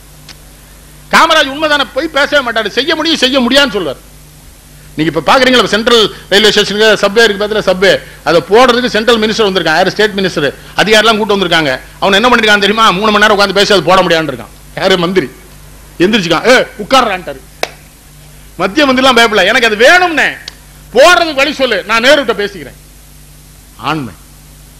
நேரு சிரிப்பாரான் காமராஜ் பார்த்தா, என்ன காமராஜ் பாரான், உத்தரப்பிரதேசம் அந்த எல்லாம் நிதி ஒதுக்கிருப்பாங்கல்ல, நம்ம தமிழ்நாடு மாதிரி அப்போ மாநிலங்கள்லாம் நிதியை வாங்க மாட்டான். இவர் சரியா சிஎஸ் வெங்கட்ராம பக்தவல்சோட போவாராம். நேரு சிரிப்பாரான், என்ன காமராஜ் பாரான், அந்தந்த ஸ்டேட்ல நிதி வாங்கல, நிதியை எங்களுக்கு கொடுங்க. அப்படி வந்ததுதான் இந்த தொழிற்சாலைகள்லாம் இத்தனையும். இந்த இந்துஸ்தான் போட்டோ பிலிம் தொழிற்சாலை இருக்குதே, இப்ப அதை மூடிட்டாங்க.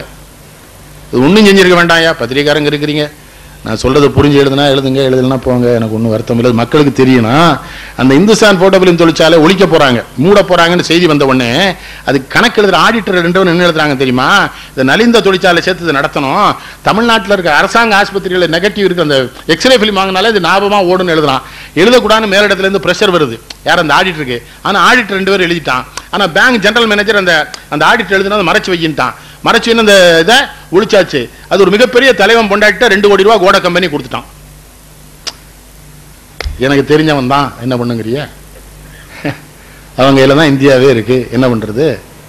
2 கோடி ரூபாய் வீட்டுக்காரி வாங்கிட்டா வக்கீல்.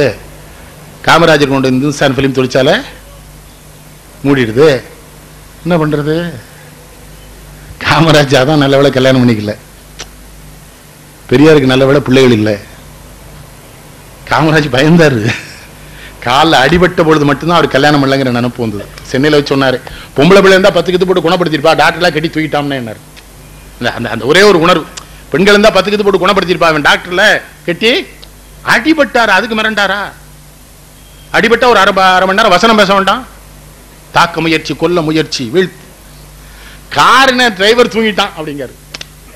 பத்திரிகாரங்க போய் இதுல ஏதாவது சதி இருக்குமா, என்ன சதி கதி போனேன், டிரைவர் போய் தூங்கிட்டான், எத்தனை நாள் தான் கார் ஓட்டுவான், நான் அவனை தூங்க விட்டுருக்கணும், கொண்டு விட்டான்னு சதின்றானே ஒண்ணு.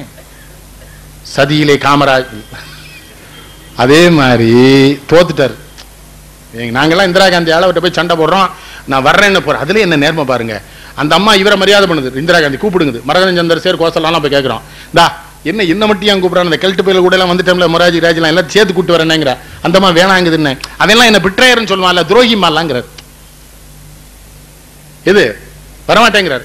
அப்புறம் 71 தேர்தலில் தோத்துட்டாரா, தோத்த உடனே ஒரு தலைவர் என்ன பண்ணிட்டாரு, ரஷ்யாவிலிருந்து மை கொண்டு வந்து தடவி விட்டார்கள், நமக்கு விழுந்த ஓட்டெல்லாம் மாறிட்டுட்டான். இதை சோவை காமராஜ் கேட்டுக்காரு. காமராஜ் சொன்னாரா, நீ ஒரு மென்டல் அவன் ஒரு மென்டல் இருக்காரு. என்ன நேர்மை பாருங்க. தோத்துட்டோம், நல்லா தோத்துட்டோம், இந்திரா காந்தி தான் ஜெயிச்சிருக்கு, எனக்கு இந்த பொய்யெல்லாம் சொல்றேன், நான் மேடல இந்த பிராட் வேலையெல்லாம் பண்ணாத, தோத்துட்டோம் சொல்லணும்யா. இளைஞர்கள்ட்ட சொல்லுங்க. இளைஞர்கள்ட்ட நான் கேட்கிறேன், புஸ்தகம் காமராஜை பத்தி இருக்கு, பெரியாரை பத்தி எல்லா புஸ்தகமும் இருக்குங்க. பெற்றோர்களுக்கு சொல்ல இதெல்லாம் வாங்கி கொடுங்க. டிவி வேண்டியதான். எஸ்எஸ் மியூசிக் நல்லா இருக்கு, மிட் நைட் மசாலா நல்லா இருக்கு, எல்லாமே நல்லா இருக்கு, ஏஎக்ஷன் நல்லா இருக்கு, HBO நல்லா இருக்கு. ஒரு குறிப்பிட்ட நேரங்களில் சிலதெல்லாம் பார்த்தா அவ்வளோதான் மனுஷனாவே. இது இன்னொரு கேடு நம்ம மனுஷன்ட்ட, அவன் மிருகம் தான். சொல்லாதீங்க. மிருகம் ஒழுக்கமானது. பெண் மிருகம் கற்பமாயிட்டா ஆண் மிருகம் பக்கத்திலே போகாது. அப்ப யார் மிருகம்? அது நம்ம பார்த்து சிரிச்சுட்டு இருக்கு. காட்டு பயிலுவோங்க அது. யார மிருகம்? சரி, மிருகத்தெல்லாம் இந்த புலவனுங்க ஓம சொல்றதுலாம் தப்புங்க. புறாங்க. புறா பத்தி தெரியுமா உனக்கு? காலையில புறம் ஆண் புறா அடகாக்கும், இரவு புறம் பெண் புறா அடகாக்கும். சூரியனின் புற ஊதா கதிர்களை நேரடியாக பார்க்கிற சக்தி புறாவுக்கு மட்டும்தான் உண்டு. அதான் புறானே பேர் வந்திருக்கு. நமக்கு 90,000 ரசனை உணர்வுகள் இருக்கு. அதுக்கு 3 தான் வச்சே திங்க. அந்த கோதுமை மட்டும் தின்னுட்டு அது எல்லா பறவையும் தண்ணி அப்படி ஏற்றி அப்படி குடிக்கும். அது ஸ்டா மாதிரி நேரடியாக உறிஞ்சிரும் புறா. என்ன ஸ்டாலின் ஏன் சொல்ல தெரியுமா இளைஞர்களுக்கு? இதெல்லாம் எனக்கு படிப்பேன். ஒரு தடவை பறவைன்னு வந்துட்டுது. ஒரு 700 ரூபாய்க்கு புத்தகம் வாங்கின பறவைகளை பத்தி. என்ன இந்த பறவை என்னது, மயில்னா என்னது, புறானா என்னது, குயில்னா என்னது தெரியணும்ல. தெரியாமலே பாட்டு வண்டியை விடுறானே. இந்த விஜய் பையனுக்கு பாராட்டு கிடைச்சிருக்கு, ரொம்ப மகிழ்ச்சி தான். பல்கலைக்கழகத்தில் இலக்கணப்படி பார்த்தா தப்பு இல்லாது. ஒவ்வொரு பூக்களுமேனு சொல்லக்கூடாத தப்பு. இலக்கணப்படி தமிழையாக்கெல்லாம் இருக்காங்க, கேளுங்க. ஆனா விருது கொடுத்துட்டோம்ல. விருதுலாம் சிபாரிசு. உங்களுக்கு சாதி எப்படி கிடைச்சதா? சாதி இடம் கிடைக்கல, ஏற்பாடு பண்ணிடுவோம். அதுக்கெல்லாம் ஆள் இருக்கு, செட்டப் பண்ணணும். அதுக்கு நீரும் நானும் அதுக்கெல்லாம் சரியான ஆளா? நம்ம திமிரா உண்மையை பேசுறது, உரத்த குரலை பேசுறது, சத்தமா பேச, உண்மையை சொல்லாம நம்மளுக்கு எப்படி கொடுப்பான்? ஆள் பிடிச்சி வச்சிருக்கான மேல வர. எவனாவது விருது வாங்கினாலும் நமக்கு சந்தேகம் வந்துடும். அது நல்ல கேட்டீங்களா? விருது கொடுத்தாருன்னு எழுத மாட்டான் பத்திரிகையில, விருது வாங்கினார்னு விவரம் இருக்கு. பத்திரிகைக்காரங்க ரொம்ப குசுமானவங்க. அவர் விருது வாங்கினாருங்க. என்ன அர்த்தம்? அவங்களுக்கு தெரிஞ்சிருக்கு. பர்ச்சேஸ் படிங்க, நூலகம். இப்ப என்கிட்ட எங்க அப்பா வாங்கி வச்ச புத்தகம் 10,000. என்னுடைய நண்பர்கள் நான் புத்தக கடைக்குள்ள போனா விடவே மாட்டான், கூட வருவான். 7,000 ரூபா வச்சிருக்காரு, அவ்வளவு செலவழிச்சுவாருடாமா. நான் சொல்லுவேன், இது 7 லட்சம் தான் நான் வாங்குறது. சில புத்தகம்லாம் இப்ப கிடைக்காது. எங்க அப்பா வச்சிருக்க புத்தகம்லாம் எவ்வளவு பெரிய வேலை பண்ணியிருக்காரு இந்த ஸ்டாலினும் அவருடைய இந்த மக்கள் சிந்தனை பேரவையும். இல்ல அவர் ஊர்ல 4 லட்சம் ரூபாய்க்கு லைப்ரரி கட்டியிருக்காரு, பர்னிச்சர் வாங்கி போட்டிருக்காரு, அரசாங்கத்திட்ட ஒப்படைச்சிட்டார். அதில் ஒண்ணுலதான் வருத்தம் எனக்கு. மற்றபடி எல்லாம் சரிதான். அது இப்படிதான் செய்யணும், இப்படிதான் செய்யணும். என்ன பண்ண அரசியல் வந்துடும். அது நாட்டில் எதுக்குள்ள அரசியல் இல்லை. குளத்தை பூரா ஆக்கிரமிப்பு அகற்றணும் உயர்நீதிமன்றம் உத்தரவு போட்டிருக்கு. அகற்ற போறானா? எல்லா ஊர்லயும் ஆக்கிரமிப்பு அகற்ற போறானா? ஜாதியும் அரசியலும் தலையிடாமல் இருந்தால் எல்லா ஆக்கிரமிப்பையும் அகற்றிடலாம். அதான் தலையிடுமே. ஜாதி வந்துடும். எதுக்கும் ஜாதி சொல்றானே. ஒரு பையன் அப்படி தொட்ட உடனே சொல்லிட்டான், நான் என்ன ஜாதின்னு தானே தொட்டேங்க. பயம். எங்க ஊர்ல எல்லாம் ரொம்ப பயம். நடு ரோட்ல ஒரு பையன் சைக்கிள் ஓட்டு போனான்னு வைங்களேன், எல்லாரும் ஓரமா ஓட்டு போறாங்க காரை. என்னையா அவன் நடு ரோட்ல போறான் கேட்கல, இவனா பெரிய சாராய வியாபாரி மச்சனா இருப்பான், வம்புழுத்துறாதாங்க. பயப்படுதானே தவறானவனுக்கு. காமராஜ் ஒரு தடவை கேட்டாரு திருநெல்வேலியில, இந்த சாராயம் காய்ச்ச கூட சட்டம் போட்டிருக்கோன்னு, போலீஸ்காரனை வச்சிருக்கோன்னு, சில இடத்துல போலீஸ் ஸ்டேஷன்ல காய்ச்சிருக்கான்னு. என்னையும் பக்தவச்சலத்தி வர சொல்றியா ஊழா? நீ தானே பார்க்கணும். உன் மச்சின, உன் அண்ணன் தம்பி, உன் உறவு தானே செய்யறான். அதை உன் உறவு செய்யும் போது சும்மா இருக்கிற, எதிரி செய்யும் போது மட்டும் சொல்ல, இதை மாத்திக்கோன்னு. அதுக்கு தான் நாங்க பாடுபட்டோம்னாரு. 6.5 வருஷம் ஜெயில். இவரும் காந்தியும் ஒரே இவரும் 6, அவரும் 6. நேரு 12 வருஷம் ஜெயில். நாங்களும் போராட்டம் நடத்தி ஜெயிலுக்கு போயிருக்கோம். எங்க தலைமையில பல பேர் உள்ளே அழுதுட்டானுவோ. எது ஒரு எம்எல்ஏ கதறி கதறி அழுதுட்டு கேட்கறான், நீங்களும் இந்த கதிர்வேல எப்படி சந்தோஷமா இருக்கீங்கன்னா. அவனுக்கு புரியல எங்க டெக்னிக்கை. நாங்க காலைல எழுந்திரிச்சு குளிப்போம், நல்லா சாப்பிடுவோம், இப்போ ஜெயிலுக்குள்ள உள்ள ஜெயிலுக்கு போயிடுவோம். ஏன்னா எப்படி எங்க குடும்பத்துக்கு வேண்டிய 4-5 பேர் கொலை பண்ணிட்டு அங்கே உள்ள இருக்கானுங்க. அதனால அவனுக்கு நெய் உப்புமா அதெல்லாம் கிண்டி கொடுத்து வத்த குழம்புலாம் எங்க மாவட்ட தலைவருக்கு சிக்கலாயிட்டுது. தினசரி எனவே நீ இந்த நாய்க்கிற உள்ளே போறீங்க, வத்த குழம்பு வத்த குழம்பா சண்டாளன் சொல்லவே இல்லைன்னு கூட வந்தாரு. இவ்வளவு சௌரியமாவா சாப்பிட்டுட்டு இருந்தேன்னாரு. எல்லாம் ஒரு குடுப்பனை வேணும் யா உனக்கு, அது இல்லை. சாப்பிட்டு நாங்கள் பாட்டு மகிழ்ச்சியா இருக்கோம். அல்றான் ஒரு எம்எல்ஏ, ஒரு எம்பி புலம்புறான். அப்புறம் எங்க ரெண்டு எப்படி அவ்வளவு மகிழ்ச்சியா இருக்கீங்கன்னா, ஒரு சின்ன டெக்னிக் தானே. என்ன டெக்னிக்னா, விட்டா தானே போக முடியும். போராடி வந்தாச்சு, விடுதலை பண்ணா தானே போக முடியும். இதை நினைச்சு நினைச்சு அழுதுட்டு இருக்க முடியுமா? இந்த ஜெயிலுக்கே அழுதுட்டானுவா. இதுல வேற சான்றிதழ் 20 நாள் சிறையில் இருந்தார். அதுல ஒருத்தர் மேடையில் நான் இருந்தா பேச மாட்டான், பயம். இவன் சொல்லிடுவான்னு தெரியும். மாங்குயில் கூவிடும்னா நான் சொன்னேன், ஏல மாப்பிள்ள என்ன பேசல, நான் சொல்லிடுவேன், நீ அழுது இல்ல. அதில் கடைசியில் எம்எல்ஏ எம்பி மட்டும் விடுதலை பண்ண சொல்லிவிட்டான். உடனே நானும் கதிர்வேலு தான் சொன்னேன், இல்லை எம்எல்ஏ எம்பி வெளியே விட்டான், நம்மளை வெளியே விட மாட்டானுவா, அதனால விடாயிங்கட்டோம்.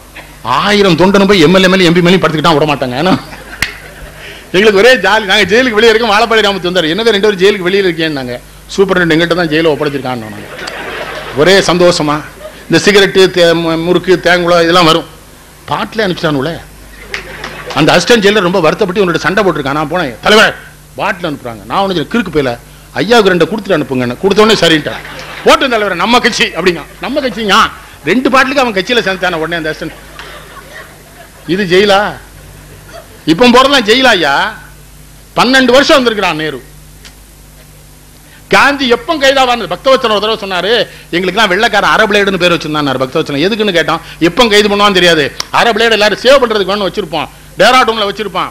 திடீர்னு ஆந்திரா கொண்டு வந்துருவான், திடீர்னு வேலூர் கொண்டு வருவான், எங்க கொண்டு வான் செயல் அப்படி ஷிஃப்டா இருக்கானையா. சுதந்திரம் சும்மா வந்தது நினைக்கவே மாட்டேங்கானையா.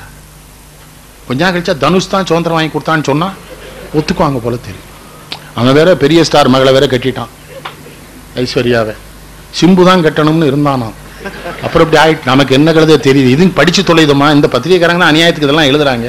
அது என்ன பண்ணா, இவன் என்ன பண்ணா, அவன் எங்க அஜித் மெலிந்தது எப்படி. இன்னைக்கு ஒரு செய்தி வந்துட்டு, காலையில் 2 சப்பாத்தி, மதியில் வெறும் காய்கறியும் சாப்பிட்டு 10 கிலோ குறைந்து விட்டார். முடிஞ்சு போச்சு. இப்போ பிஹெச்சியில் இனிமேல் விற்க மாட்டாங்க. ஏன்னா அஜித் மெலிஞ்சிட்டார். பத்தியிலா பிஹெச்சியில் விற்கவே கம்யூனிஸ்ட் போராட வேண்டாம். அஜித் மெலிஞ்சிட்டார். பத்திரிகைக்காரங்களையும் கெஞ்சி கேட்டுக்கிறேன், சினிமா வேண்டியதான், சினிமாவே இருக்கக்கூடாது. ஆனந்தவன எவ்வளவு சிறந்த பத்திரிகை, அட்டையிலிருந்து அட்டை வரை சினிமா. ஐயா வாசன் இருக்கும்போது நகைச்சுவையெல்லாம் வந்து நான் எவ்வளவு செய்தி எழுதுவார் உள்ள. இங்கே இருந்து அங்கே வர சுதந்திர போராட்டத்துக்கே ஜோதியா தான் நமக்கு செய்தி சொல்றா. விடுதலை போராட்டம் என்பது மகாத்மா காந்தி தலைமை தாங்கினார், நமக்கு தெரியாது. சரிம்மா, ஏதோ கண்ணு நீ சொல்ல போய் நாங்க தெரிஞ்சுக்கிட்டோம். அப்படியே மகாத்மா காந்தி எந்த ஊர்மா தாயி, அங்க இங்கனக்குள்ளதான் பிறந்தார் அவர், அவளுக்கு அது தெரியாது. இல்லைன்னா சிம்ரன் நமக்கு செய்தி சொல்றா. இதுல குடியரசு நாளைக்கு நான் என்ன கேட்கேன், ஸ்டாலின் இருக்கீங்கல்ல, இங்க எத்தனை தியாகி தியாகி ஒரு ஸ்டாலின் இன்னொரு முயற்சி பண்றாரு, பாராட்டணும், எல்லாரும் ஒத்துழைக்கணும். இருக்கு விடுதலை போராட்டத்தில் ஈடுபட்ட வரலாறு பூரா ஒரு மையத்தில் கொண்டு வந்து வைக்கணும்னு நினைக்கிறார். மையம்னா வேற வார்த்தை. மையம்னா தெரியுமில்ல என்ன சித்திக்கே, மையம்னா உங்களை முஸ்லீம்ல மரணம்னு சொல்லு. இவர் விடுதலை போராட்டம் அது மட்டும் இல்ல, விடுதலை போராட்ட ஆய்வு நூல் எழுதி எம்ஃபில் வாங்கினாங்கள, PhD, அதை பூரா கொண்டு வரணுங்கிறாரு. உயிரோடு இருந்த தியாகிகளை பூரா கொண்டு வந்து அவங்ககிட்ட பேட்டி எடுத்து அப்படித்தான் ஒரு திட்டம் வச்சிருக்காரு. அது போன வருஷமே துவக்கி இருக்கிறாரு. இந்த நான் என்ன செய்யறேன், நம்மளாலதான் முடியலையா, நல்ல காரியம் செய்யறவனுக்கு உதவணும். நிதி மிகுந்தவர் பொற்குவை தாரி, நிதி குறைந்தவர் காசுகள் தாரி, அதுவும் மற்றவர் வாய்ச்சொல் அருளீர். அதான் பாரதி. ஏன்னா வேற மாதிரி பேசுவான். நல்ல பையன்தான், வக்கீலுக்கு பிராக்டிஸ் பண்ணலாம். விடுதலை போராட்டமா அவங்களெல்லாம் கொண்டு அந்த வரலாறு எடுத்து வைக்க போறான். ஏங்க இப்படி ஆகி போனா, இவன் நல்ல பையன் தானுங்க, அவங்க ஐயெல்லாம் நல்லவர் தான், ஏவனோ கெடுத்து போட்டான் பேசுவானே. உங்ககிட்ட எதுக்கு ஸ்டாலின் தான் முன்ன சொல்ல மாட்டான், பின்ன சொல்லுவான். அதுக்கு தான் அவர் சொன்னார், அதுவும் மற்றவர் வாய்ச்சொல் அருளினார். குழப்பம் பண்ணிடாங்கடா. ஆண்மையாளர் உழைப்பினை நல்கி, எதுவும் நல்கி எவ்வளவு. அதானே நீங்க கோயில் வேண்டாம் நூல்ங்கிறீல, அவன் பாரதி என்ன சொன்னா, பள்ளி தலைமனைத்தும் கோயில் செய்வோம். பள்ளிக்கூடத்தை என்ன பண்ண, கோயில் மாதிரி நடத்தினா பள்ளிக்கூடத்தை. 94 பிள்ளைகள் எரிஞ்சுதியா? நான் பத்திரிகையாளர்கிட்ட கெஞ்சி கேட்டுக்கிறேன், அந்த 94 குழந்தைகள் எரிஞ்சது இல்ல ஐயா, விட்டுட்டாங்களா அதோட? நான் என்ன எழுதினேன் தெரியுமா முதலமைச்சருக்கு, அம்மா அந்த திருட்டுத்தனமா அந்த பள்ளிக்கூடத்தை சம்பாதிச்சாலும் அந்த புலவர் பழனிசாமி அந்த மொத்த பணத்தையும் புடுங்கி அதே கும்பகோணத்துல ஒரு பள்ளிக்கூடம் எப்படி இருக்கணும், ஒரு பள்ளிக்கூடத்தை அந்த பணத்துல கட்டி காமிங்க. எரிச்சது அவன் தானே, அதனால தானே எரிய. அந்த 94 குழந்தை ஒரு பள்ளிக்கூடத்தை முழுசா கட்டி ஒரு பள்ளிக்கூட பாதுகாப்போட அந்த பணத்திலே செய்யுங்களேன். என்ன எவன் எதை எதிர்ப்பான் அந்த நாட்டில்? எவனா எதிர்ப்பானா? இல்லையே. சினிமாக்காரங்க கூட 40 லட்சம் கொடுக்க 20 லட்சம் கொடுக்கணும் ஒருத்தனுமே போகல. பத்திரிகைக்காரங்களை பாராட்டணும், அவங்க தான் எழுதினாங்க. ஜூனியருடன் குமுதம் இத்தனை பேர் கொடுப்பேன்னு சொன்னா ஒரு பேரும் கொடுக்கலன்னு எழுதினான்னு விஜயகாந்த் ஓடி போய் கொடுத்தாருல, விஜயகாந்த் கொடுத்தார். விஜயகாந்த் மற்றவங்க கொடுத்தாங்களா இல்லையான்னு செத்தான், அதுக்கு ஒரு செட்டு பேர் தானே. எல்லாரும் போய் ஆள்றான், கருகி விட்டீர்களா போட்டோவுக்கு. நீங்க போட்டோ எடுக்கப்படாது அவன் எல்லாம், அவன் பாட்டு அழுதுட்டு போறான். அவன் செத்தன்னைக்கு வேணா எடுத்துக்கிடுங்க, அதை பத்தி நான் அவனு வருத்தப்படல. 94 பிள்ளை செத்து இருக்கியா? காமராஜ் இருந்தா பொறுப்பாரா? பள்ளிக்கூடங்களுக்கு இலவச பொருள் வாங்கி கொடுக்க ஒரு இயக்கம் நடத்தினார் காமராஜ். ஏன்னா இன்னொன்னு சொன்னாரு, இன்னைக்கு அவர் நினைச்சு கண்ணீர் வந்துடும் எனக்கு. அவர் என்ன சொல்றாரு, தமிழ் என்ன சொல்லுச்சு, கொடிது கொடிது வறுமை கொடிது அதனிலும் கொடிது இளமையில் வறுமைன்னு அவ்வையார். அவர் சொன்னாரு, இளமையில வறுமை அவருக்கு பிடிக்கல. அடுத்த ஒரு கற்கை நன்றே கற்கை நன்றே பிச்சை புகினும் கற்கை நன்றேன்னு அவ்வையார். அவரு காமராஜ் சொன்னாரு, என் பிள்ளைகளா நீங்க பிச்சை எடுக்க வேண்டாம்டா, நீங்க படிங்கடா, உங்களுக்காக நான் ஊர் ஊரா பிச்சை எடுக்கேன்னார். தன்னுடைய குழந்தைகள், தன் தமிழ்நாட்டு குழந்தைகள் பிச்சை எடுத்து கல்வி கற்பதை கூட காமராஜர் விரும்பவில்லை. என்ன சொன்னா தெரியுமா, நான் பிச்சை எடுக்கிறேன் நீ படினார். நான் முந்தி பிச்சை எடுக்கிறேன், எனக்கு காசு போடுங்க, இந்த பிள்ளைகளை படிக்க வைக்கணும். 300 பேர் இருந்தா ஆரம்ப பள்ளி, 2000 பேர் இருந்தா நடுநிலை பள்ளி, 5000 பேர் இருந்தா உயர்நிலை பள்ளி. இத்தனை கிலோமீட்டருக்கு மேல பிள்ளைகள் நடக்க கூடாது. பள்ளிக்கூடத்து போயிருக்காரு, பணக்கார விட்டு போய் பந்தா வந்திருக்கான், ஏழை விட்டு போய் அப்பன் சுந்தரவடிவில் இருந்தா சுந்தரவடிவில் எல்லா பிள்ளைகளும் ஒரே துணியில தான் சட்டையின் 1000 போடணும்னு சொல்லு. அவங்க மனசுல பாதிப்பு வந்துடக்கூடாது. அந்த படிச்சாரா? பெரியார் படிச்சாரா? ஜீவா பெரிய கல்லூரியை போய் படிச்சாரா? வஉசி படிச்சவர். காந்தி பாராட்டலாம், வெளிநாட்டுல போய் படிச்சுட்டு வந்தவர். காந்திட்ட எல்லாம் என்ன நேர்வ பாருங்க, நீ வெளிநாடு போனீங்களே சரியா இருந்தீங்கன்னு கேட்கிறான் ஒருத்தன். நானும் வெளிநாட்டு பெண்கள் என்கிட்ட பேசும்போது எனக்கு கல்யாணம் ஆகலைன்னு தான் சொன்னேங்கிறாரு. உண்மை பேசுறான் பாத்தீங்களா? அது எல்லா இளைஞர்கிட்ட இருந்த பலவீனம். அப்படித்தான் சொன்னேன். அப்புறம் தான் எனக்கு அறிவு வந்தது. கஸ்தூரிபா என் கண்ணுக்குள்ளே வந்துருவா. சொல்லணும், உண்மை சொல்லணும். பெரியாரை பின்பற்றுங்கள், துறவிகளுக்கு துன்பம் இல்லை. நம்ம பின்பற்றாதனால தானே சாமியார் மாட்டிக்கிட்டுதான். இவன் வீட்டுக்காரி சரியில்லைன்னு சாமியார்ட்ட போய் எந்த முட்டா பேலாம் சொல்லுவானா ஐயா? அந்த முயற்சி இவன் தான் பண்ணணும். சாமி என்ன பண்ணுவார்? நீ சொல்ல போய் தானே சாமி முயற்சி பண்ணி உள்ள போயிட்டார். நீ கல்யாணம் பண்ணிருக்கா, அவட்ட என்ன வேணும் ஏதுன்னு கேட்டு தொலைய. நாணம் என்ற ஒன்றோ அறியலும் காமத்தால் பேணியார் பெற்ப செய்யுங்கிறான் வள்ளுவன். நீங்க என்னமோ ஆச்சரிய, ரஜனீஷ் இல்ல, சிக்மன் ஃப்ராய்டு இல்ல, வள்ளுவன் சொல்லியிருக்கான். சரியா படிக்கிறது இல்லை. ஒரு பொம்பளை சொல்றா, நாங்க நாணம்னு உன்னை எங்களுக்கு இல்லாமலே போயிடும்.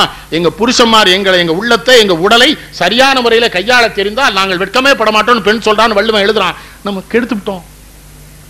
பெண்ணுக்கு எல்லா உரிமையும் கொடுக்க சொன்னார் பெரியார். கொடுத்துருக்கோமா? கொடுத்தோமா சொல்லுங்க? கற்புன்றுவான். ஏன்னா அவளுக்கு உடம்பு தானே பிரச்சனை பெண்களுக்கு, அதனால தானே இவன் கற்புங்கிறான். திருக்குறளர் சொல்வாரு, இந்த கருவுண்டாகிற ஆம்பளைக்கு ஏன் வைக்கலம்பாரு. வச்சா 4 மாசம் கற்பத்தை குளோக்கு ரூம்ல வச்சுட்டு போயிருவான் பாரு. கலத்து. அதான் பெண்ணு தான் அதை பத்திரமா. என்ன பெண்களை குறை குறைய சொல்லக்கூடாது. பெண்களை அசிங்கப்படுத்துறது, குறை சொல்றது. இப்ப சினிமா கரையிலே பாருங்களேன், அவளுக்கு 5 கணவன் ஏதுன்னு கேட்கறான். இருக்கட்டும், இந்த 5 கணவன்ட்டையும் போய் கேட்டா நீங்க 5 கணவன் ஆனீங்கன்னு பெரியார் சொன்னார். விடுன பெண், அவளை சுதந்திரமா அவட வாட்டு இருக்கட்டுமே, அவளை விட்டான்னா அவ தைரியமா ஒண்ணு பேசக்கூடாதுங்கிறான். பொம்பளை ஏதாவது பேச கோவப்படுறான். பெண் பேசலாமா? ஆனா ஆண்டாள் பாடி இருக்கா, ஒத்துக்கிடுவான். எது இந்த அசிங்கம் புறம் ஆண்டாள் பாடி இருக்கா. பொங்கிய பார்க்கடல் பள்ளி கொள்வானை புணர்வதோர் ஆசையினால் என் கொங்கை கிளர்ந்து குமைந்து குதிகரித்து ஆவியை ஆகலம் செய்யும் அங்குயிலே மறைந்தென்ன உறவுங்கிறான். ஆளியும் சங்கும் உன் தண்டும் தங்கிய கையவனை வரக்கூவில் சால தருமம் பெறுதிங்கிறான் ஆண்டாள். வானடை வாழும் வானவருக்கு மறையவர் வேள்வியில் வகுத்தது கானடை திரிவதோர் நரி புகுந்து காட்பதும் நேர்ப்பதும் செய்வதொப்ப உன்னுடைய ஆளி செங்கு உத்தமர்க்கென்று உன்னித்தெழுந்த என் தடமுலைகள் மானிடர்க்கென்று பேச்சுப்படில் எழுதுற ஆண்டாள். இதெல்லாம் அந்த கிழவன் தான் சொன்னார், பெரியார் தான். இப்படிலாம் அசிங்கமா எழுதியிருக்காங்கோ. நான் சொன்னா ராமசாமி அசிங்கமா சொல்றான்றாங்கோ. என்ன அறிவியா, என்ன அறிவியா. அந்த ஒரு செய்தியோடு நிறைவு செய்யலாம்னு நினைக்கிறேன். புதுமை பித்தம் தான் முதல்ல அகலியை பத்தி எழுதினார். சாப விமோசனம் என்ன ஸ்டாலின்? ராமங்கால தான் விமோசனம் பெற்ற அகலிய. கடைசியில் பார்த்தா சீதையை தீக்குளிக்க சொன்னான்னு சீதை சொன்ன உடனே அதுவரை அவர்னு பேசி வந்த அது அகலிய என்ன பண்றா, தீக்குளிக்க சொன்னார் ராமன் சொல்றா. சீதை அவனா சொன்னான்ங்கிறான். அவனா சொன்னான் என்றாள். அகலிகை கல்லானாள். கோதமன் தீர்த்த யாத்திரை. முக்காலமும் உணர்ந்த ஞானிக்கு எது சேவல் எது இந்திரன்னு தெரியல. இந்திரன் வந்துட்டு போன பிறகு இவ தப்பு பண்ணிட்டாங்க. எனக்கு தெரிஞ்ச அந்த பொண்ணு இந்திரனோடய போயிருந்திருக்கணும், சாமியோட இருந்திருக்க கூடாது. சாமிக்கு தான் சேவல் எது கோழி எதுன்னு தெரியலையே. இந்த கூமுட்டை கூட வாழ்ந்தென்ன வாழாட்டான்னு இதை தானே புதுமை புத்தகம் எழுதினார் சாப விமோசனம்னு. இதை பெரியார் சொன்னார். நான் ரொம்ப ரசிக்கிறாள் பெரியார். சிலர் கேட்பான், திருநீர் விட்டுருக்கிறீங்க, உத்திராட்சம் போட்டிருக்கிறீங்க, எப்படி பெரியாரை ஒத்துக்கிறீங்கன்னு. இது வேறடா. இது என் நாடும் என் ஜாதியும் என் சமயம் எனக்கு இது சொல்லி கொடுத்தான். ஆனா இதுக்கு அப்பாற்பட்ட உண்மையை எனக்கு தெரியப்படுத்தணும் அவன் தானே. இந்த உண்மையை தெரிஞ்சதுனால ஏழை ஜீவானந்தம் அவரோட இருந்தான். நல்ல பாது. பெரியார் பணக்காரரு, ஏழை ஜீவானந்தம் அவருக்கு சீடரா வந்து நின்னா பெரியாருக்கு. எத்தனை பேர் அவர்கிட்ட போயிருந்தாங்க சீடராக, எத்தனை பேரை தயாரித்தார். உண்மை பேசுறது. ஜீவாலாம் பொய்யே. சில நேரம் அழுக வந்துடும். அவரெல்லாம் படிச்சா ஜீவாவை நினைச்சா. பட்னியா கிடந்திருக்காங்கய்யா பல நாள். மாப்போசி சிறையிலேருந்து வெளியில வர்றாரு, திருநெல்வேலி சிறையில இருந்துங்க. உடுத்த வேட்டி இல்லையா, அந்த கோணி பை உடுத்திட்டு வந்திருக்காரு சிறையிலேருந்து. சாவடி கூத்தனார்வளைக்கு ஃபோன் பண்ணி எங்க நிக்கிற சிவஞானுக்கிறாம்னு அவங்க கேட்டிருக்காங்க. இல்ல கோணி பையை உடுத்திட்டு சந்திரவிலாஸ் முன்னால் நிற்கிறான். அவர் போய் வேட்டி கொடுத்து கட்டி. மாப்போசி எப்படி ஆளு. மாப்போசியை அப்படியே சிவாஜி இமிட்டேட் பண்ணி நடிச்சதுதான் கட்டபொம்மன். இந்த மாப்போசி குரல்லே பேசுவார் அந்த படம். முல்லை முள்ளால் எடுப்பது போல அல்லவா மாப்போசி. மாப்போசி கேட்டவனுக்கு தான் அது தெரியும். அதனால உண்மையாக இருங்கள். தலைவர்கள்னு அதுதான். நான் வேற யாரையும் தப்பா சொல்றதுக்கே வரல. ஏன்னா நான் தலைவர்கள்னு ஏத்துக்கிட்டது இவங்களை மட்டும்தான். மற்றவங்களாம் நான் தலைவனை ஏத்துக்கல. ஏன்னா தலைவங்க எப்படி இருக்கணும்? செவிகைப்பு சொற்பொருக்கும் வேந்தன் தமிழ் சொல்லுது. தலைவங்க எப்படி இருக்கணும்? பாண்டிய நெடுஞ்செழியமா இருக்கணும். தப்பு பண்ணவனே விழுந்து செத்து போயிட்டான் பாத்தீங்களா? அவன் மட்டுமில்ல, அவன் பொண்டாட்டியும்ல செத்து போனான். நம்மாலதான் அந்த கேடு வந்தது. அவளும்ல பாண்டி மாதிரில செத்தா. அப்ப ஆட்சியாளன் எப்படி இருக்கணும்? மாநிலம் காவலனாவான், மண்ணுயிர் காக்குங்காலை தான் அதனுக்கு இடையூறு தன்னால் தன் பரிசனத்தால் ஊனமிகு படைத்தரத்தால் கல்வரால் உயிர் தம்மால் ஆனபயம் ஐந்தும் காத்து அரங்காப்பல் சேக்கலார் சொல்றார்ல. ஆட்சியில் இருக்க எப்படி இருக்கணும்? அவனால துன்பம் வரக்கூடாது, அவன் சொந்தக்காரங்களால துன்பம் வரக்கூடாது, அவனுடைய இந்த காவல்துறையால துன்பம் வரக்கூடாது, அவனுடைய சேனையால துன்பம் வரக்கூடாது, அவனுடைய அரசாங்கத்தால். அது மட்டும் இல்ல, விலங்குகள் வந்து அவர்களுக்கு துன்பம் கொடுத்துடக்கூடாது மக்களுக்கு. இவ்வளவு காவலை எவன் செய்யறான்? அவன் தான் ஆட்சியாளன்னு தமிழ் சொல்லி இருக்குல்ல. அந்த வழியிலே நான் பார்த்த நேர்மையான தலைவர்களாக காந்தியடிகள், அவரின் உண்மையான சீடரான தந்தை பெரியார், அவருடைய இன்னொரு உண்மையான சீடரான ஜீவானந்தம், கடைசி வரை பிரம்மச்சரியாக நேர்மை நாணயம் ஒழுக்கமாக வாழ்ந்து தன்னோடு இருந்த நண்பர்களை நேர்மையானவர்களாக வைத்துக் கொண்ட பெருந்தலைவர் காமராஜர் என்கிற இந்த 4 தலைவர்களை பற்றி சிந்திக்கத்தான் இந்த தலைப்பை தந்தேன். கேட்ட அனைவருக்கும் நன்றி, வணக்கம். அன்பார்ந்த பெரியோர்களே, ஒரு 2 நிமிடம் அமர வேண்டும் என்று அன்போடு கேட்டுக்கொள்கின்றோம்.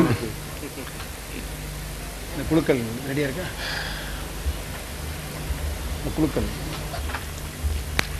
பெருமதிப்பிற்குரிய பெரியோர்களே, பெரும் மரியாதைக்குரிய நெல்லை கண்ணன் அவர்கள் நீண்ட அற்புதமான சிந்திக்கும்படியான உரையை ஆற்றியிருக்கிறார்கள். அனைவரும் உன்னிப்பாக கவனித்திருக்கிறீர்கள். இன்னும் பல செய்திகள் அடங்கிய மிக அற்புதமாக உரையாற்றிய, இன்னும் கால அவகாசம் எடுத்து பல இடங்களில் உரையாற்றிய அற்புத உரைகளை எல்லாம் சிடிகளாக, கேசட்டுகளாக நீங்கள் ஈரோட்டுக்கு கொண்டு வர வேண்டும், அவற்றை இந்த மக்கள் வாங்க வேண்டும் என்ற அன்பான வேண்டுகோளின் அடிப்படையிலே அவர் உதவியாளர் மூலமாக நாங்கள் அதை பெற்றிருக்கிறோம்.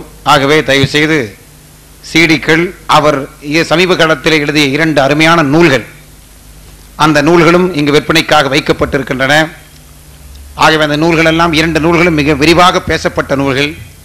அந்த நூல்களையும் நீங்கள் நெல்லைக்கண்ணன் அவர்கள் எழுதிய நூல்களையும் அவர் ஆற்றிய உரைகள் அடங்கிய ஒளி நாடாக்களையும் சிடிக்களையும் நீங்கள் பெற்றுக்கொள்ளலாம் என்ற தகவலை தெரிவித்து, நீங்கள் உள்ளே நுழைகிற போது நுழைவுச்சீட்டு என்பது ஒன்றும் கிடையாது. அதே சமயத்தில் ஒரு புதிய கூப்பன் ஒன்றை கொடுத்திருந்தோம். அதிகம் பேர் வர வேண்டும் என்ற அடிப்படையிலே ஆர்வத்தை ஏற்படுத்துவதற்காகவும் நூல்களை படிக்கின்ற ஆர்வத்தை ஏற்படுத்துவதற்காகவும் ஒரு புதிய திட்டத்தை இன்று அறிவித்திருந்தோம். அந்த திட்டத்தின்படி அந்த கூப்பன்கள்லாம் இப்போது குலுக்கப்படும். அந்த கூப்பன்கள் முதல் பரிசு பெற்றவர் 1000 ரூபாய்க்கான நூல்களை பெற்றுக்கொள்ளலாம். ஸ்ரீ செண்பகா பதிப்பகத்தினர் அந்த நூல்களை வழங்குகிறார்கள். அதே போன்று 2ஆம் பரிசை பெறக்கூடியவர்கள் 500 ரூபாய்க்கான நூல்களை பெற்றுக்கொள்ளலாம். அந்த 500 ரூபாய்க்கான நூல்களை யுனிவர்சல் பப்ளிஷர்ஸ் அளிக்கிறார்கள். 3வது பரிசை 300 ரூபாய்க்கான நூல்கள், அருமையான நூல்கள், தேர்வு செய்யப்பட்ட நூல்கள், அதை ஏகம் பதிப்பகத்தார் வழங்குகிறார்கள். இதை சொன்னதற்கு பிறகு குமரன் பதிப்பகத்தார் நாங்கள் 250 ரூபாய்க்கு சிறப்பு பரிசுகள் அளிக்கிறோம் என்று சொல்லி அவர்களும் முன் வந்திருக்கிறார்கள். ஆகவே மொத்தம் குமரன் பதிப்பகத்தோடு சேர்த்து 5 அதிர்ஷ்டசாலிகளை இப்போது குழுக்கள் மூலமாக தேர்வு செய்ய இருக்கிறோம். தயவு செய்து முகவரியோடு நீங்கள் அந்த கூப்பன்களை போட்டிருக்கிறீர்கள், அதை குலுக்கி 5 அதிர்ஷ்டசாலிகளையும் உங்கள் முன்னாலே தேர்வு செய்ய இருக்கிறோம் என்பதை தெரிவித்துக் கொண்டு மிக முக்கியமான ஒரு செய்தியை இந்த இடத்திலே பதிவு செய்ய விரும்புகிறோம்.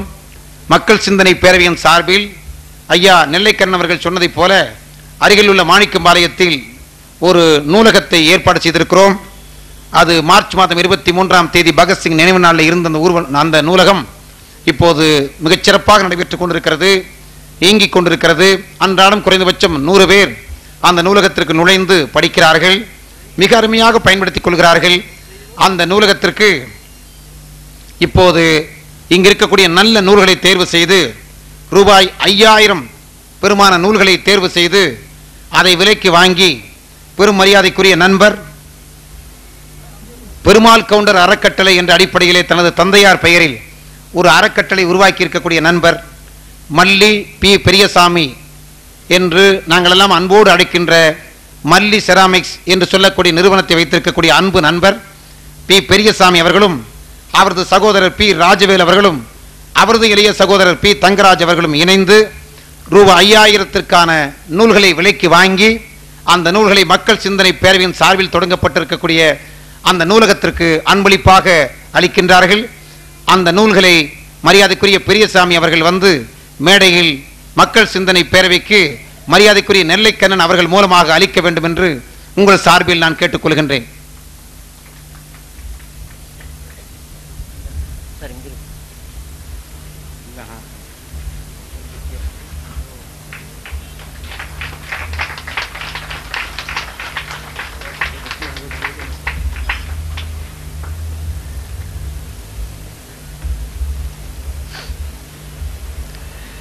அன்பிற்குரிய பெரியவர்களே, நாளை விடிந்தால் சுதந்திர தினம்.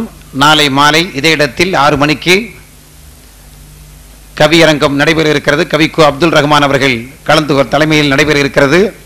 கவிஞர் பழனி பாரதி, நெல்லை ஜெயந்தா, விவேகா, ரேவதி கணேசன், யுகபாரதி ஆகிய கவிஞர்களெல்லாம் மிக அற்புதமான முறையில் இரவில் வாங்கினோம் என்ற தலைப்பில் கவியரங்கத்திலே பங்கேற்க இருக்கிறார்கள் என்ற செய்தியை சொல்லி இப்போது 5 அதிர்ஷ்டசாலிகளை மரியாதைக்குரிய நெல்லைக்கண்ணன் அவர்களையே தேர்வு செய்ய அன்போடு அழைக்கின்றேன்.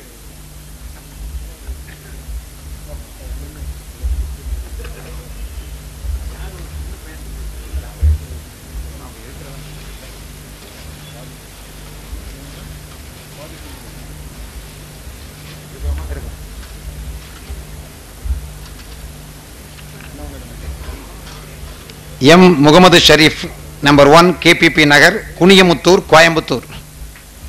எம் முகமது ஷரீஃப் ஸ்ரீ செண்பகா பதிப்பகத்தாரிடமிருந்து ரூ. 1000 பெருமான நூல்களை முதல் பரிசாக இன்று பெறுகிறார். எஸ் காயத்ரி, நம்பர் 10, காந்தி நகர், ஈரோடு 9 என்று சொல்லக்கூடிய சகோதரி 2வது பரிசாக யூனிவர்சல் பப்ளிஷர்ஸ் அளிக்கக்கூடிய 500 ரூபாய் பெருமான நூல்களை பெற்றுக்கொள்கிறார். அடுத்து 3வது பரிசாக வி மனோகரன், 67, சுந்தரா நிலையம், வாசுகி ஃபர்ஸ்ட் ஸ்ட்ரீட், ஈரோடு 1 என்று சொல்லக்கூடிய நண்பர் 3வது பரிசை சிறப்பு பரிசை பெற்றுக்கொள்கிறார். ஆர் ராகவி, நம்பர் 10, காந்தி நகர், ஈரோடு என்று சொல்லக்கூடிய சகோதரி சிறப்பு பரிசை பெற்றுக்கொள்கிறார். PV சிவராமன், பொங்கியண்ண பாவாயம்மாள் ஸ்ட்ரீட், லக்ஷ்மி நகர், நியர் கார்மல் ஸ்கூல், கொல்லம்பாளையம் என்று சொல்லக்கூடிய சிவராமன் என்று சொல்லக்கூடிய நண்பர் சிறப்பு பரிசை பெற்றுக்கொள்கிறார் என்பதை தெரிவித்து வந்திருந்த அனைவருக்கும், குறிப்பாக இந்த நிகழ்ச்சியை மிக சிறப்பான முறையில் ஏற்பாடு செய்வதற்கு உதவி செய்த அக்னி ஸ்டீல்ஸ் நிறுவனத்தார் அவர்களுக்கும், இன்னும் குறிப்பாக இவ்வளவு அடர்ந்த பணிகளுக்கு இடையில் எங்களுக்கு தேதி கொடுத்து ஒத்துழைத்து மிக அற்புதமான சொற்பொழிவை நிகழ்த்தி இருக்கக்கூடிய தமிழ் அறிஞர் நெல்லை கண்ணன் அவர்களுக்கு நன்றியை தெரிவித்து, அதேபோன்று தலைமையேற்ற நவநீத கிருஷ்ணன் அவர்களுக்கும், பெருமரியாதைக்குரிய தாளாளர் குமாரசாமி அவர்களுக்கும் நன்றியை தெரிவித்து விடைபெறுகின்றோம். நாளைய தினம் சந்திப்போம். இத்தோடு இந்த நிகழ்ச்சி நிறைவு பெறுகிறது என்பதை அறிவித்து விடைபெறுகின்றோம். நன்றி, வணக்கம்.